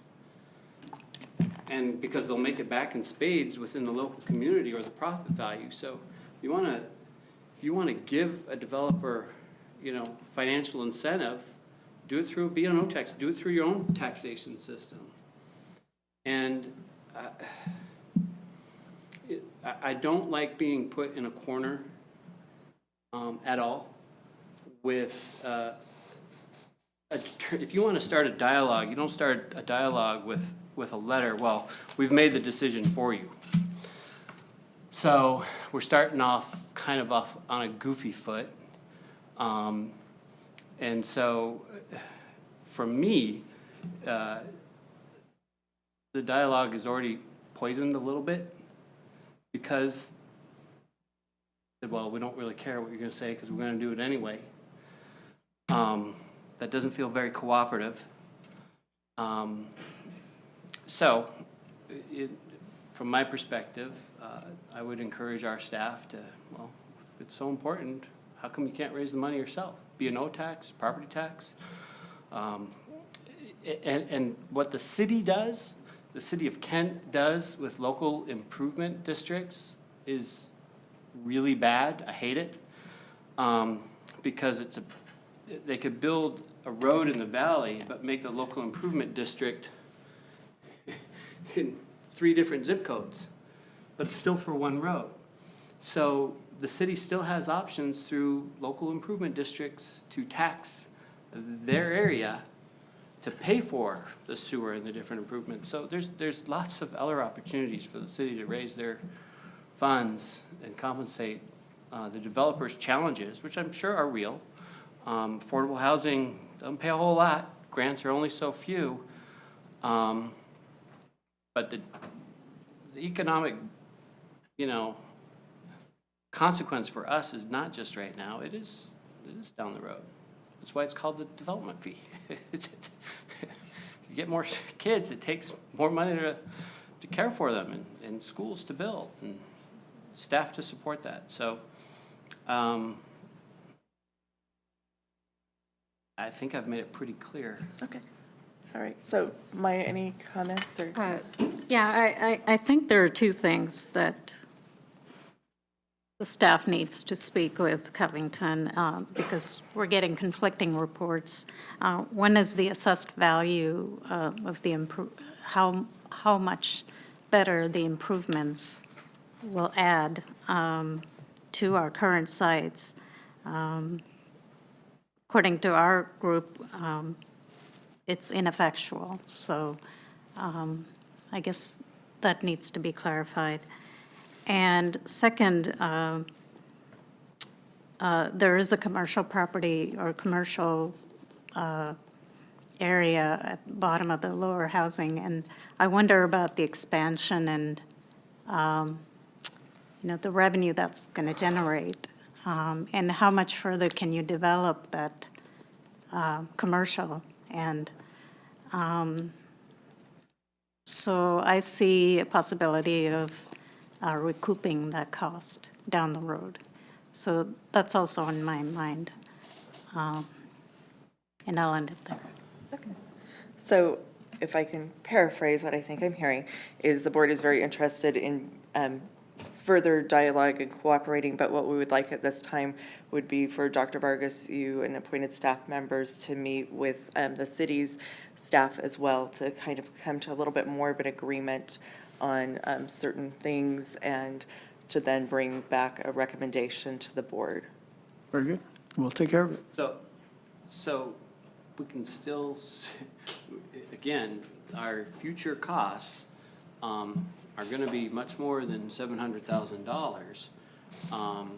And we get it from the state and through levy dollars, and I get all that. But again, let me just reiterate the point, multifamily housing is a much more resource-intensive student population. I think that we all know based on student outcome data from where our schools are located. And again, impact fees, though, only have to do with actual buildings, and they don't impact some of the other things that, you're right, do have an impact on the district, but they can just be used for that. So the correlation, Maya, though, is, I was upset that, the city of Kent sold 16 acres for $4 million. But look at all the benefits we got from that, and it's so good for the city. Yeah, you could have gotten those same benefits for a $20 million sale. So I want to understand. I really want us to think about this as a business perspective. And what I'd also like clarification on is one of our presenters said the request is not unprecedented, but I'm curious to know, okay, well, if the requests were made, how many were actually granted? I'm okay with, finding out that other districts were foolish enough to do it. All right. So Dr. Vargas, you're good on? We'll follow up and bring it back to the board. Okay, great, thank you. Okay, so next is 5.03. This is a request for dual endorsement academy agreement.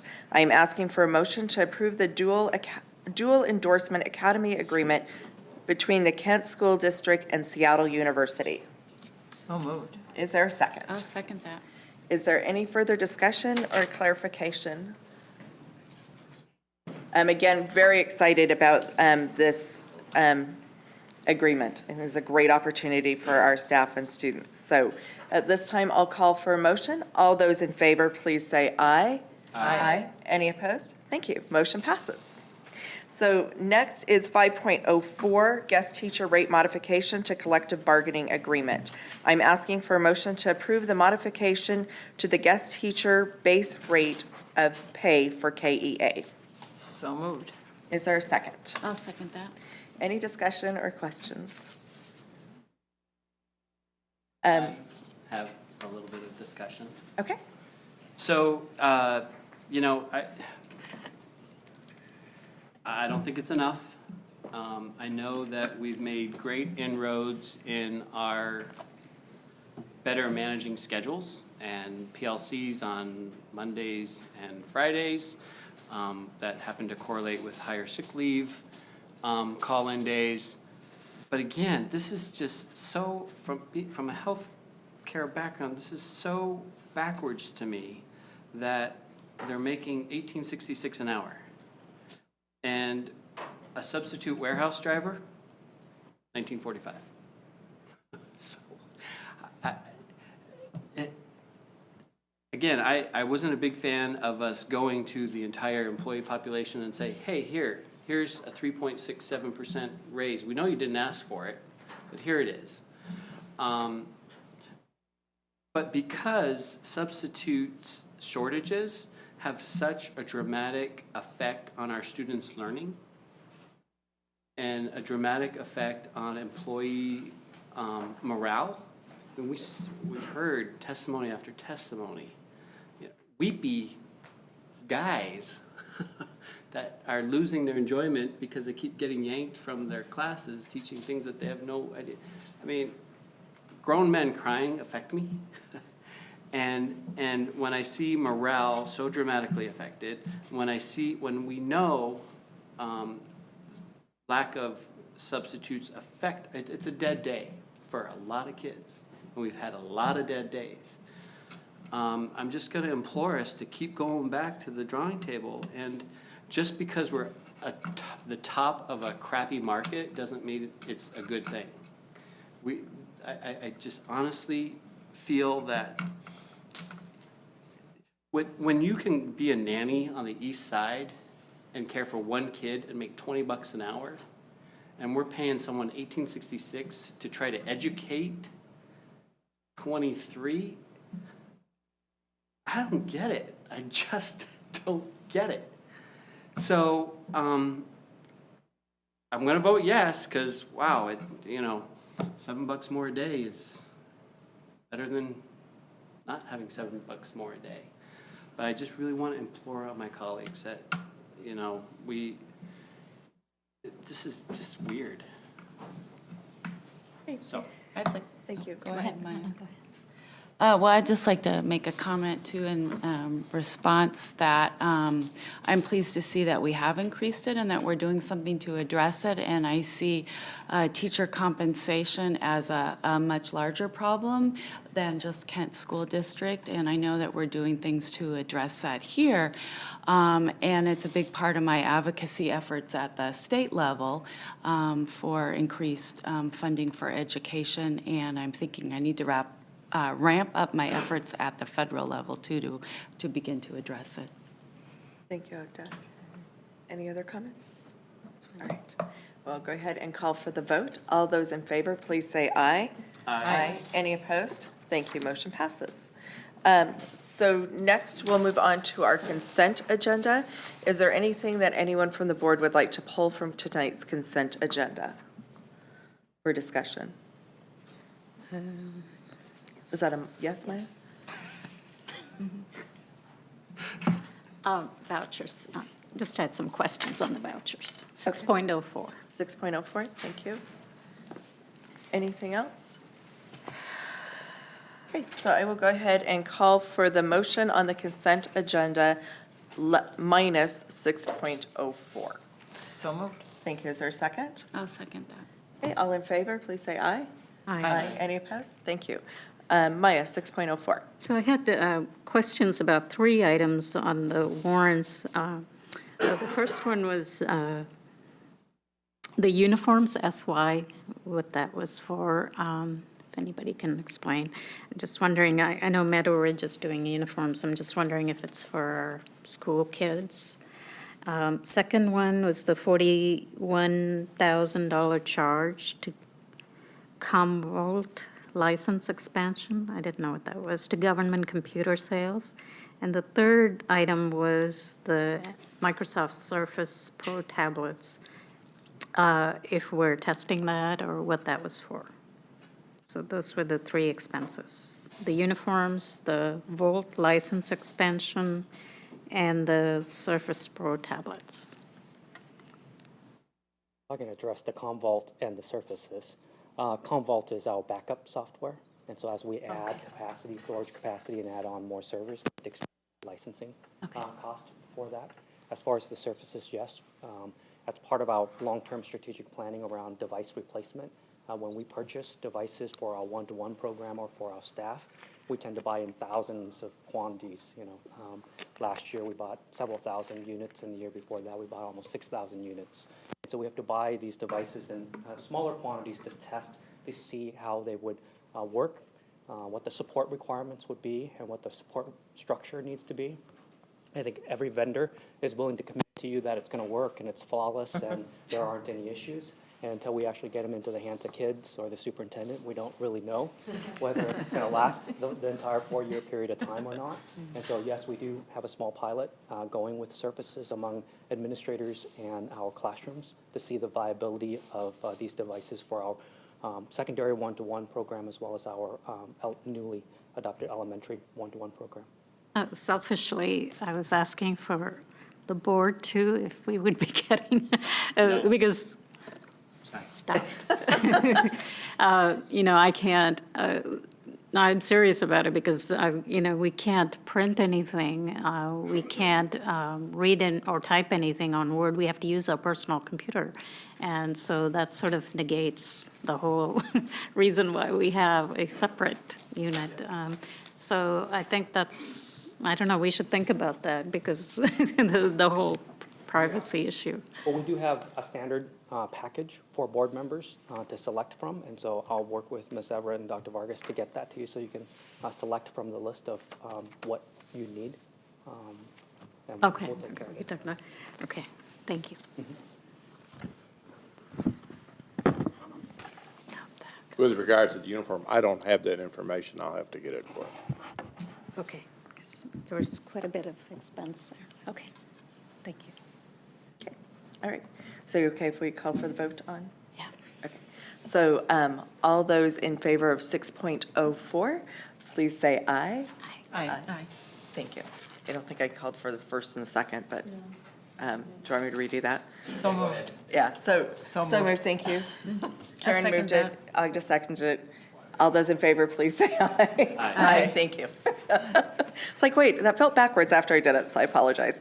So next is 7.01. So this is the first reading of policy 6971 for school mascots and colors. There is no action required on this. This is for informational and any questions on this policy? I had a question. Okay. Well, first off, I wanted to express my appreciation for, in the policy, the respect and cultural sensitivity piece that was in there. I thought that was very important. I was pleased to see that. So my question's about student input.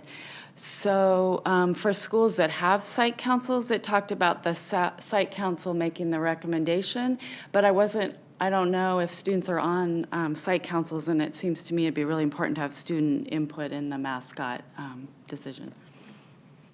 We'll certainly make sure that in the procedure as well, that's outlined. In this particular case coming from Crestwood, I believe it was actually the students making their request. But it's important, you're right, that in the process, it'd be clear that those voices are heard. So we'll. Okay, thanks. Thank you. What are they wanting to go from to? They want to be named after the state insect for which they were responsible for naming and creating a state insect. Vote through the legislative process. What is that? It's the Currently what? The cobras to the dragonflies. Much cooler. So any other questions on, again, this is just first reading only. It'll come back to us next board meeting, I believe, for adoption. So everyone okay? Excellent. All right, thank you. So moving on, we are on 8. I do not have any other cards from any audience members, so I just want to make sure that I'm not overlooking anything.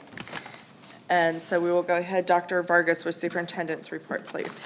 Thank you, Madam President, members of the board. Just a couple of items. You know, this board began a few years ago offering the PSAT free to our students to make sure that we have equity and equal access for all students.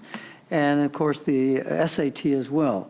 And I wanted to just share that looking at the numbers as of September the 18th on the PSAT, we have a total of 4,274 students signed up to take the PSAT, and it's been, registration has been fulfilled successfully with the bulk of these students coming from grade 10 and 11.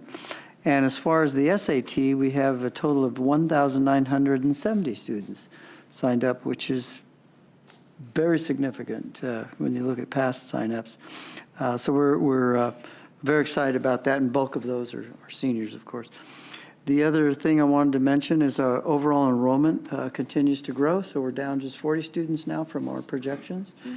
So that was good news. And wanted to also let you know that the president of the National School Boards Association, Ann Byrne, was here today as part of planning for the NSBA technology visit. I'm going to ask Tuan just to share a little bit about what happened today. We were hoping that she could stay for the board meeting and meet the board, but she had to get back to Portland to fly back to the East Coast. But Tuan and his team met with her today. I welcomed her this morning and to the Kent School District. But you want to just share real quick what's happening? So as you know, the Kent School District was selected as the National School Board's Technology Visitation Site for later this spring. And so planning a 3-day event for board members from around the country takes quite a bit of work, and trying to coordinate those efforts with NSBA. And so Ann came out to spend an entire day with our planning team to go through everything from what the brochures will look like, the agenda itself, themes, and then giving us insight into what has been successful for other school visits and what has resonated with other school boards. And so it's the first of many meetings and many conversations, and we'll make sure to come back to you to share sponsorship lists and proposed agendas and all those pieces as they emerge and get developed. Do we get paid for that? Pardon me? Do we get paid for that? We do not.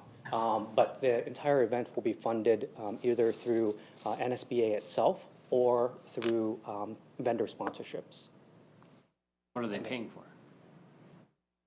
So the visitation site is the entire 3 days. We entertain them from morning until evening. And so without giving away too much of the agenda, for example, everything from the breakfast intro, lunches, and then evening events that's specific to our region. And the transportation costs of moving those school board members around from school site to school site, hotel to our school system. Okay. And so we work in collaboration with NSBA to pay for those resources. And for the most part, the core pieces are all funded by NSBA as part of the registration fee itself. And then the additional pieces we work with vendors to get sponsorship dollars. This year, we've moved our Tech Expo date to align with the tech visitation site. And we've also partnered with Microsoft to move not just the global forum to that same time period, but moved it from Barcelona to Redmond. And so trying to get all three pieces together has been challenging, to say the least. Microsoft CEO is going to be kicking off the event itself. Our Tech Expo, we're going to be expecting around 900 to 1,200 educators from around the globe attending the event.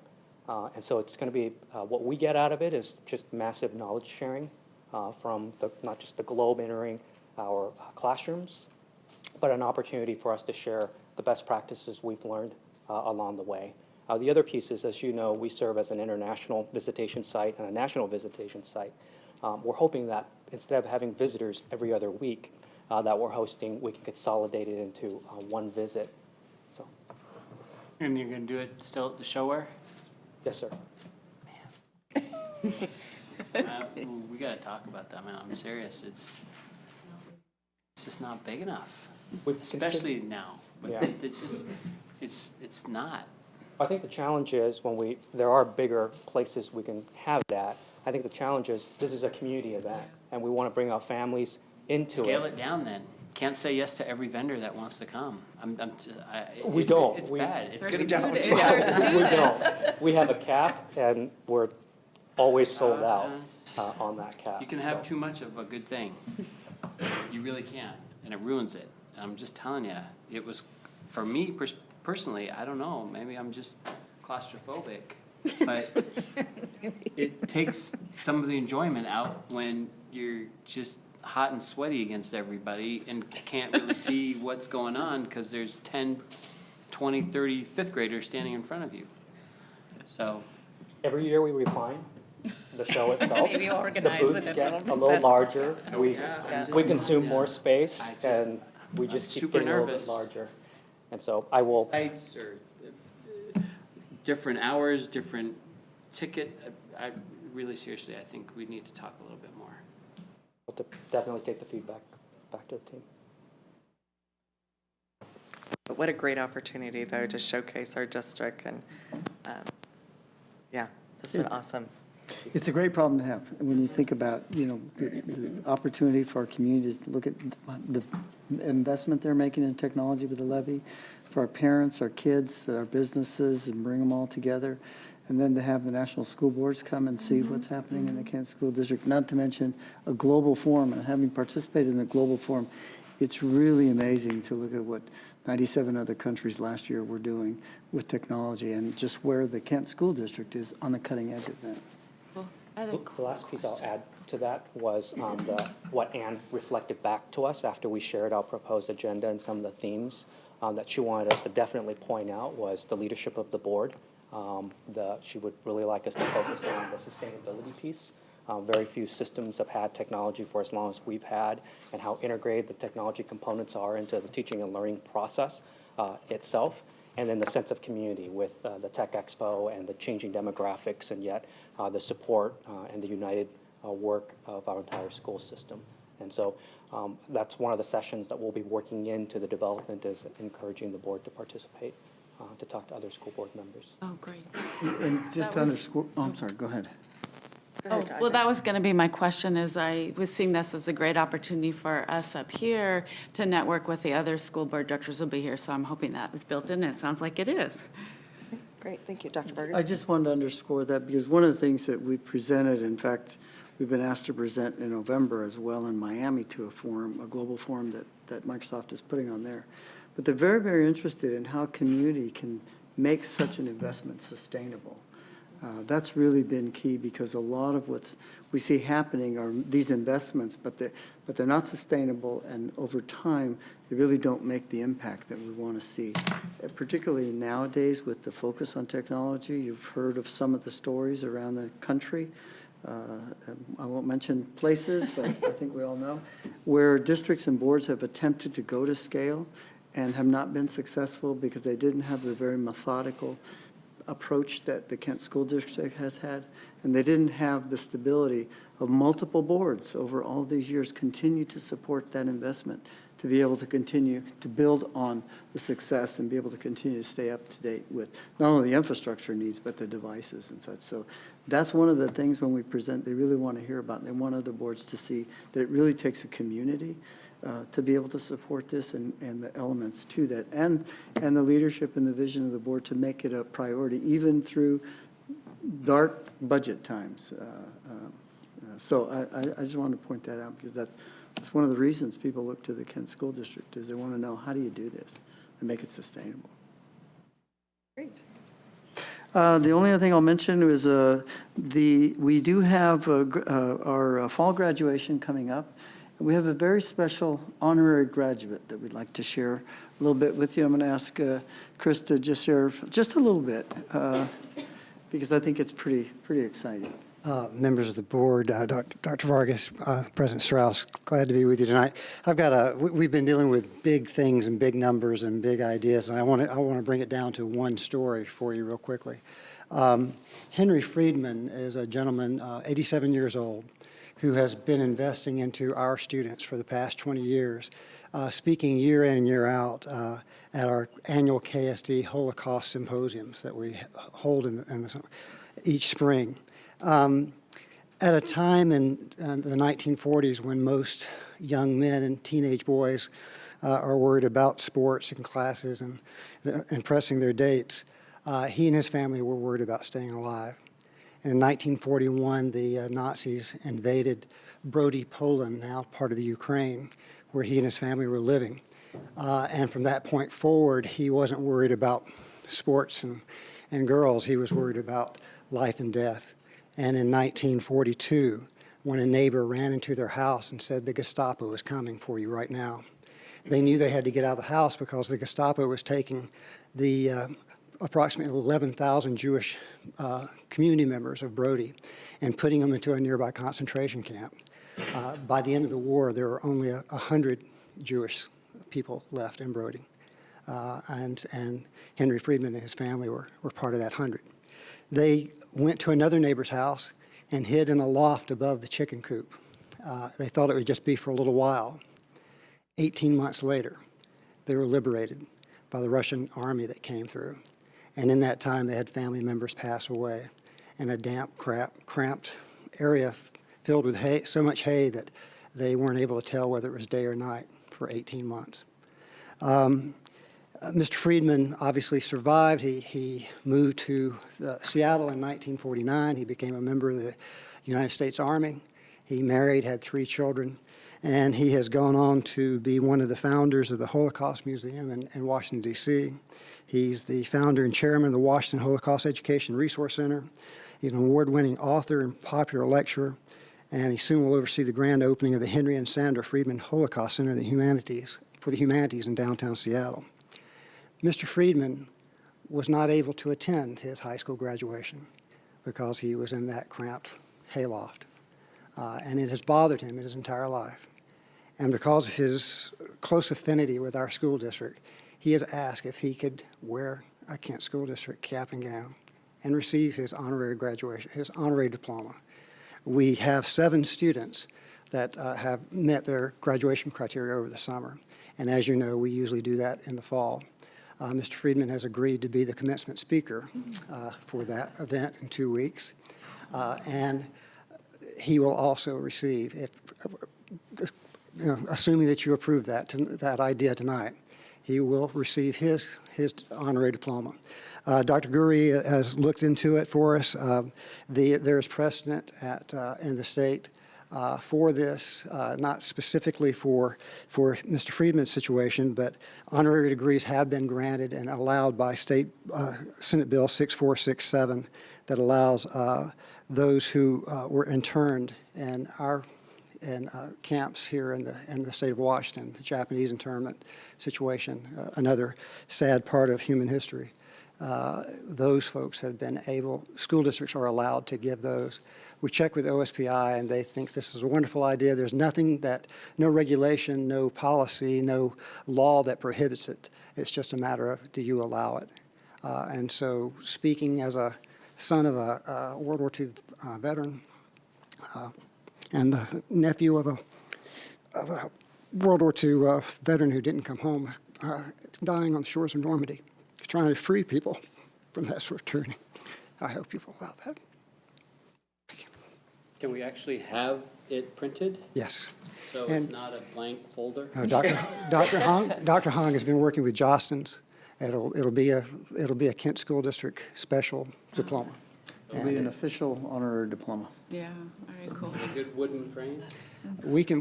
I don't mean to assume my colleagues are going We, to we say can, yes, but- we can do whatever we'd like, but I think we should do this big. The other thing I want to point out too, and I appreciate Dr. Hong's help with this, when we started talking about this idea, for those 7 students who are graduating, this is a big moment for them, and we certainly don't want something that might have a tint of celebrity, or because I'm sure we'll get a lot of media coverage and press and all that sort of thing on this sort of situation. But we want to make sure that you know that the ceremony will be designed to honor the 7 students through Mr. Friedman. And his remarks will be about his life story, but in a way that tells them that you can overcome anything. Very cool. Can you reach out to Veterans Affairs or the VFWs so he can have a crowd? I'm sure we'll have a crowd. So, and we're meeting with various groups who are very interested in this story. Mr. Friedman's made it clear he's as are most of the people who have lived through this time in our nation, in our world's history. He's closer to the end of his life story than the beginning, and this is an important part of that life story that he'd like to see come to fruition. How come he came to us? Because he's been volunteering for our school district for the last 20 years. We have a Holocaust symposium each year. I heard it, but I didn't Yeah, hear it. and so he's been part of that since the very beginning. No, I think we'll also ask the board to sign the honorary diploma. So he has a hard copy, and I'm sure Mr. Nguyen will make sure he has a digital copy as well. So I believe that this would take a motion of the board. That would be appropriate. Thank you. So I'd like to entertain a motion, and I'm going to say his name right. So the name is? Henry Friedman. Henry Friedman, thank you. For the board to send an honorary degree to Henry Friedman from our school district. So moved. Thank you. Is there a second? Second that. Second. Lots of seconds, okay. Any further discussion or questions? This makes up for 5.02. Glad we could help. Okay, so I will call for a vote on the motion. All those in favor, please say aye. Aye. Thank you. And the date of this graduation again is? It's 2 weeks from tonight, our next board meeting, October 8th. Okay, thank you. 5:30, 5:30. a regular board meeting. So 5:30 on October 8th is when this graduation will happen. And are we going to really do it here? Yes. Or That's been our custom. is this the most special place we could do it? Show where. It's this room is special to me, I tell you. Yeah. Seems like in high school. It's been our custom to do that in front of I know. the board meeting, so. I don't know. Because we've had students from different high schools. Yeah. How would you pick the high school? And I We'll think- make the flags look really good. Or the stage. Well, you guys are more knowledgeable about it than me, but this doesn't, high school graduation in a boardroom doesn't feel special to me, but. I know from the students that have been here before and graduated, it was Banners look special. nice. I mean, it does, but, okay, So all right. it's more about the event than I think the location for the students, so. All right. Okay, well, thank you very much. And with that, that concludes the superintendent's report for this evening. Great, thank you, Dr. Vargas. All right, so board reports. We'll start with Karen. I don't have a whole lot. I really appreciate the people, Dan and I've forgotten her name. She's so poised.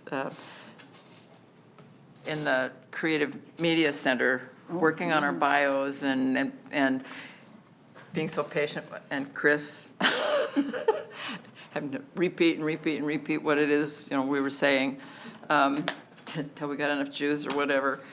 And that, I guess, ties into the fact that I've been looking personally, for other reasons, at different school district websites, and ours is like head and shoulders above the other ones that I've been looking at. It's just, it's so complex, and it's just multi-media things, and it's wonderful. So again, just congratulations to those people who keep it updated. I mean, that's huge.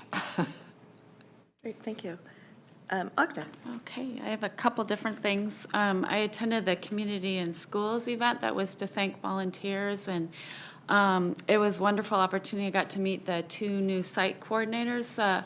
One, a former student from Kent Meridian High School, who's going to be the site coordinator there for Communities in Schools, doing sort of that case management work for the students who need that extra support. And then I also met the site coordinator, who's a former teacher and from out of state, and he's going to be spending his time between Kent Lake and Cedar Heights, so that was exciting to meet them.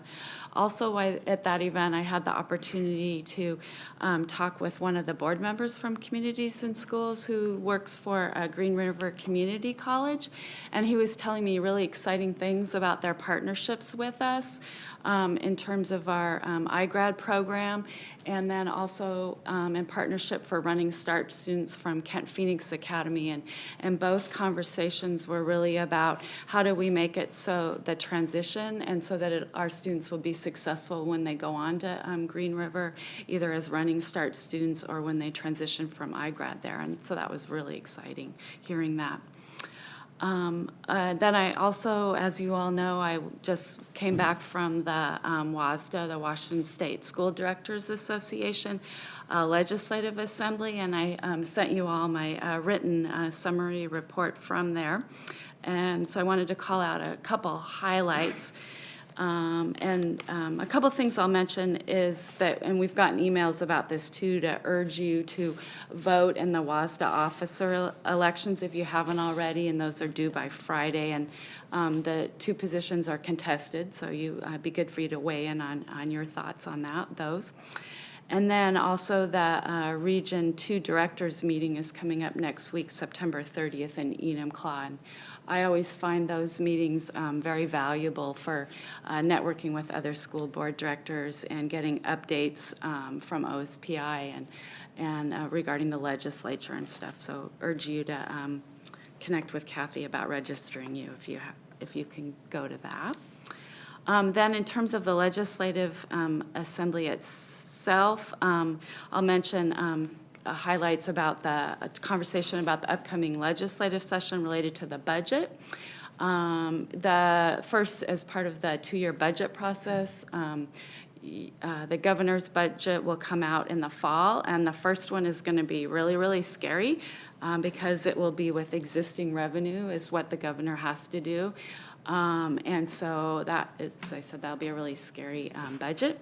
And then the governor comes out with his Book 2 budget, which looks a little better because he would put in there some additional revenue to look at that, and it's still probably not going to have everything we want to have there. And a comment was made that the governor never receives emails about education. And I tend to only email my state legislators, so I think I'll ramp up some emails to the governor and encourage you to do that about the importance of funding education. And then, as you know, the Senate and the House will come out with their separate budget versions later, and then that all gets negotiated, and then the rumor is the budget really probably won't be finalized till the end of June next year.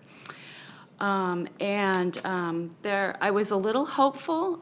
We had some presentations besides from the governor's office, also from legislators there, and I really got more of a sense of collaboration or trying to collaborate between Democrats and Republicans to resolve some of our budget issues, so I'm feeling a little more hopeful. There was also, in terms of the budget, a lot of conversation about really needing to address the inequities in school levy system, both with levy equalization and then also the grandfathering of some districts that have a higher level of levy authority. And then I'll call out that 4 of Kent School District's 6 proposals that we put forward, I think we had the most, and we were thanked many times for all of our proposals. So 4 of those passed by the body that we're voting. And I got some more ideas and strategies about how to continue to go back next year with some of our proposals for English language learner student support and how to strengthen those to, be successful in passing them all in the future. And then the last thing I was going to report was just to let everyone know that I will be in Washington, D.C. for work for 3 weeks, starting going there on Sunday. And so I'm looking forward to the opportunity to practice my Skyping and joining you all. And I'm definitely going to have to try to Skype in for that graduation next in 2 weeks, too. So that's it for me. Great, thank you very much. Maya? Yeah, I just have a few things. Had a chance to be part of the grand opening of the Kent Valley Early Learning Center. And it was a very nostalgic look. That's where my son began his schooling, and so it was really nice to be there, and just looking forward to how that evolves.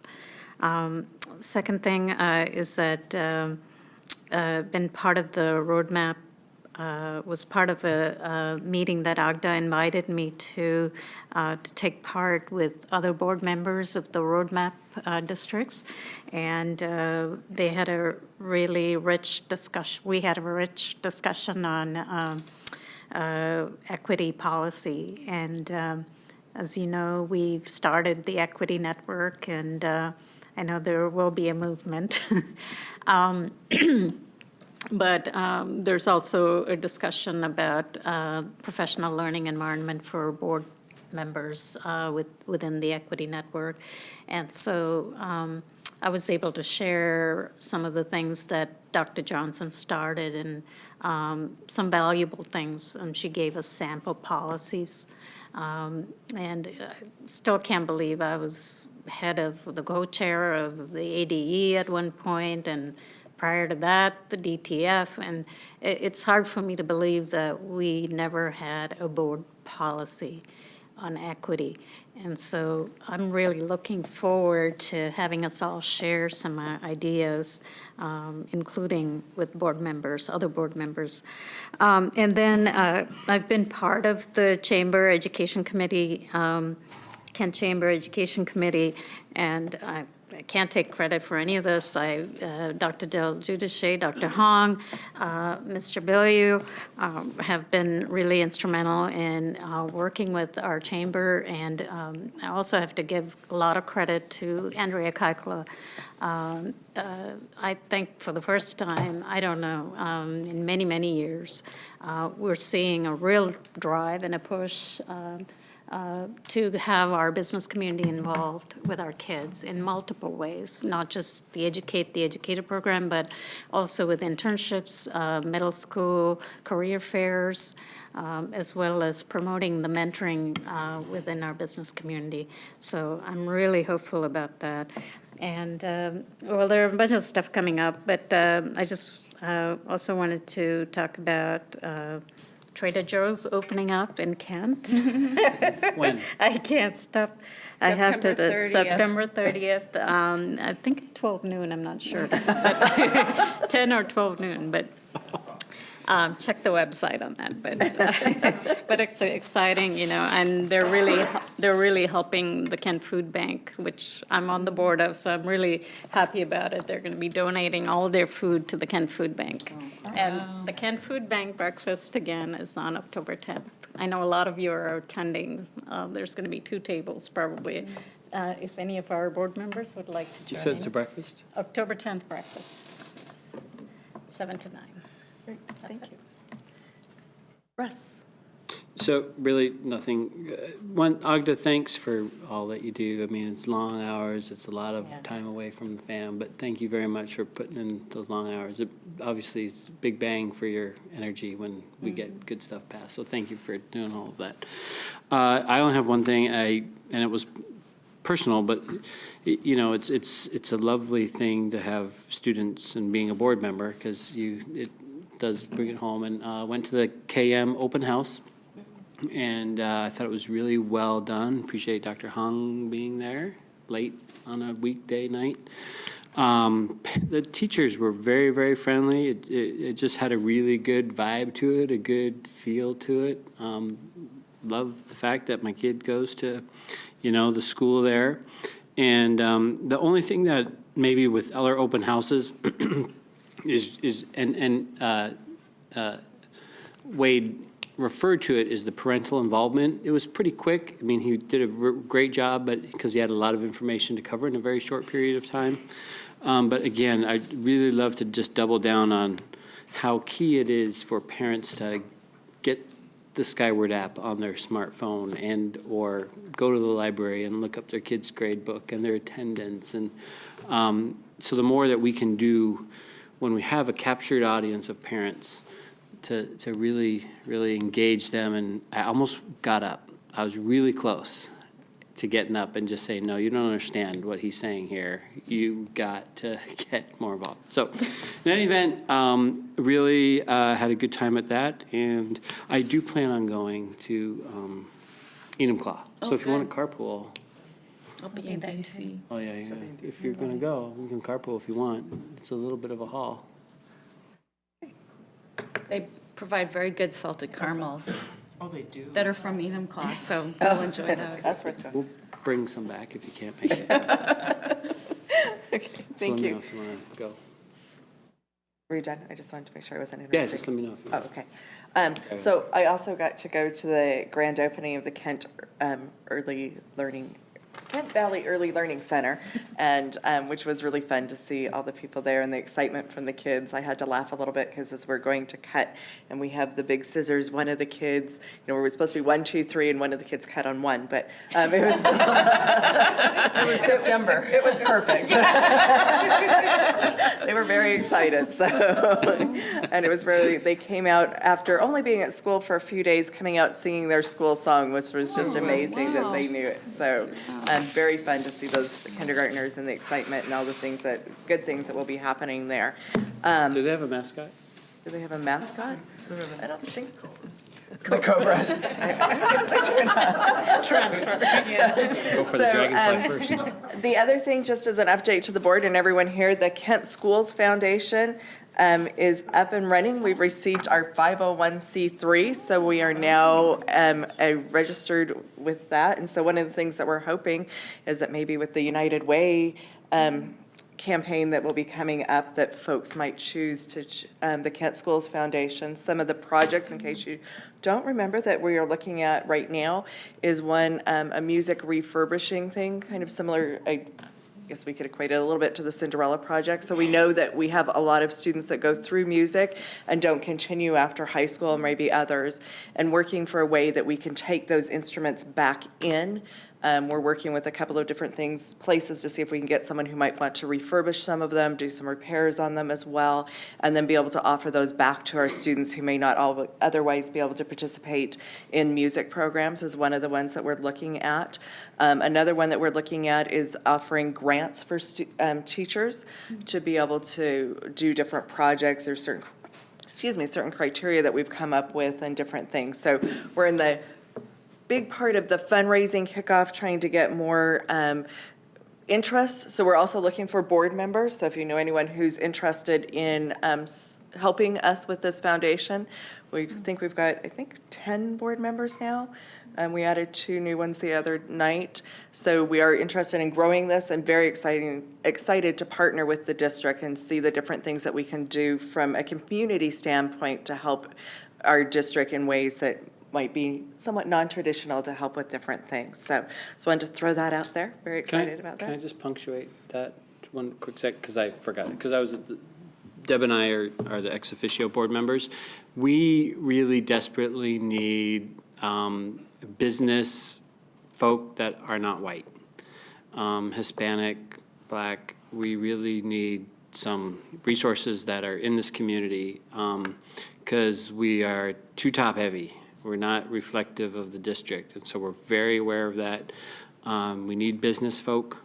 We need, community activists are great, but we're really talking about generating a lot of revenue for this foundation, and business folk really can help with us. So, Tuan, anybody that you know at Microsoft that's tied into this that aren't white. We need them badly on this board, and it's a challenge. You know, my network is pretty limited in the business community now in Kent, now that I work in Tacoma, so. Yep. Sorry, Deb. but Oh, no, you're I fine. really wanted to punctuate Yep, what she absolutely. said about board recruitment. Yeah, we're focusing on board recruitment as well as fundraising as well, and so. And also, one last thing. So we have our, I'm trying to think of a different word. I've been thinking all day of this, Russ. So our board planning and evaluation meeting. Way better. um, Truthful. Used to be known as the retreat, on Monday night, September 29th. And I believe, are we okay with a 6 o'clock start time for that? Fine. Okay, would that work for the board for a 6 o'clock start time? And Kathy will email out the exact, it'll be at the Kent Station, correct? So Kathy will email out exactly what room that is. So just make sure, because it is a non-traditional night for us. It will be that Monday night at 6 o'clock in Kent. And then there is no meeting on the 1st of October. Okay, just so So everybody's. it's starting at 6. Starting at 6. And so you'll have me by Skype? Yes, we'll have you by Skype. So, so I think that is all that I had for this evening.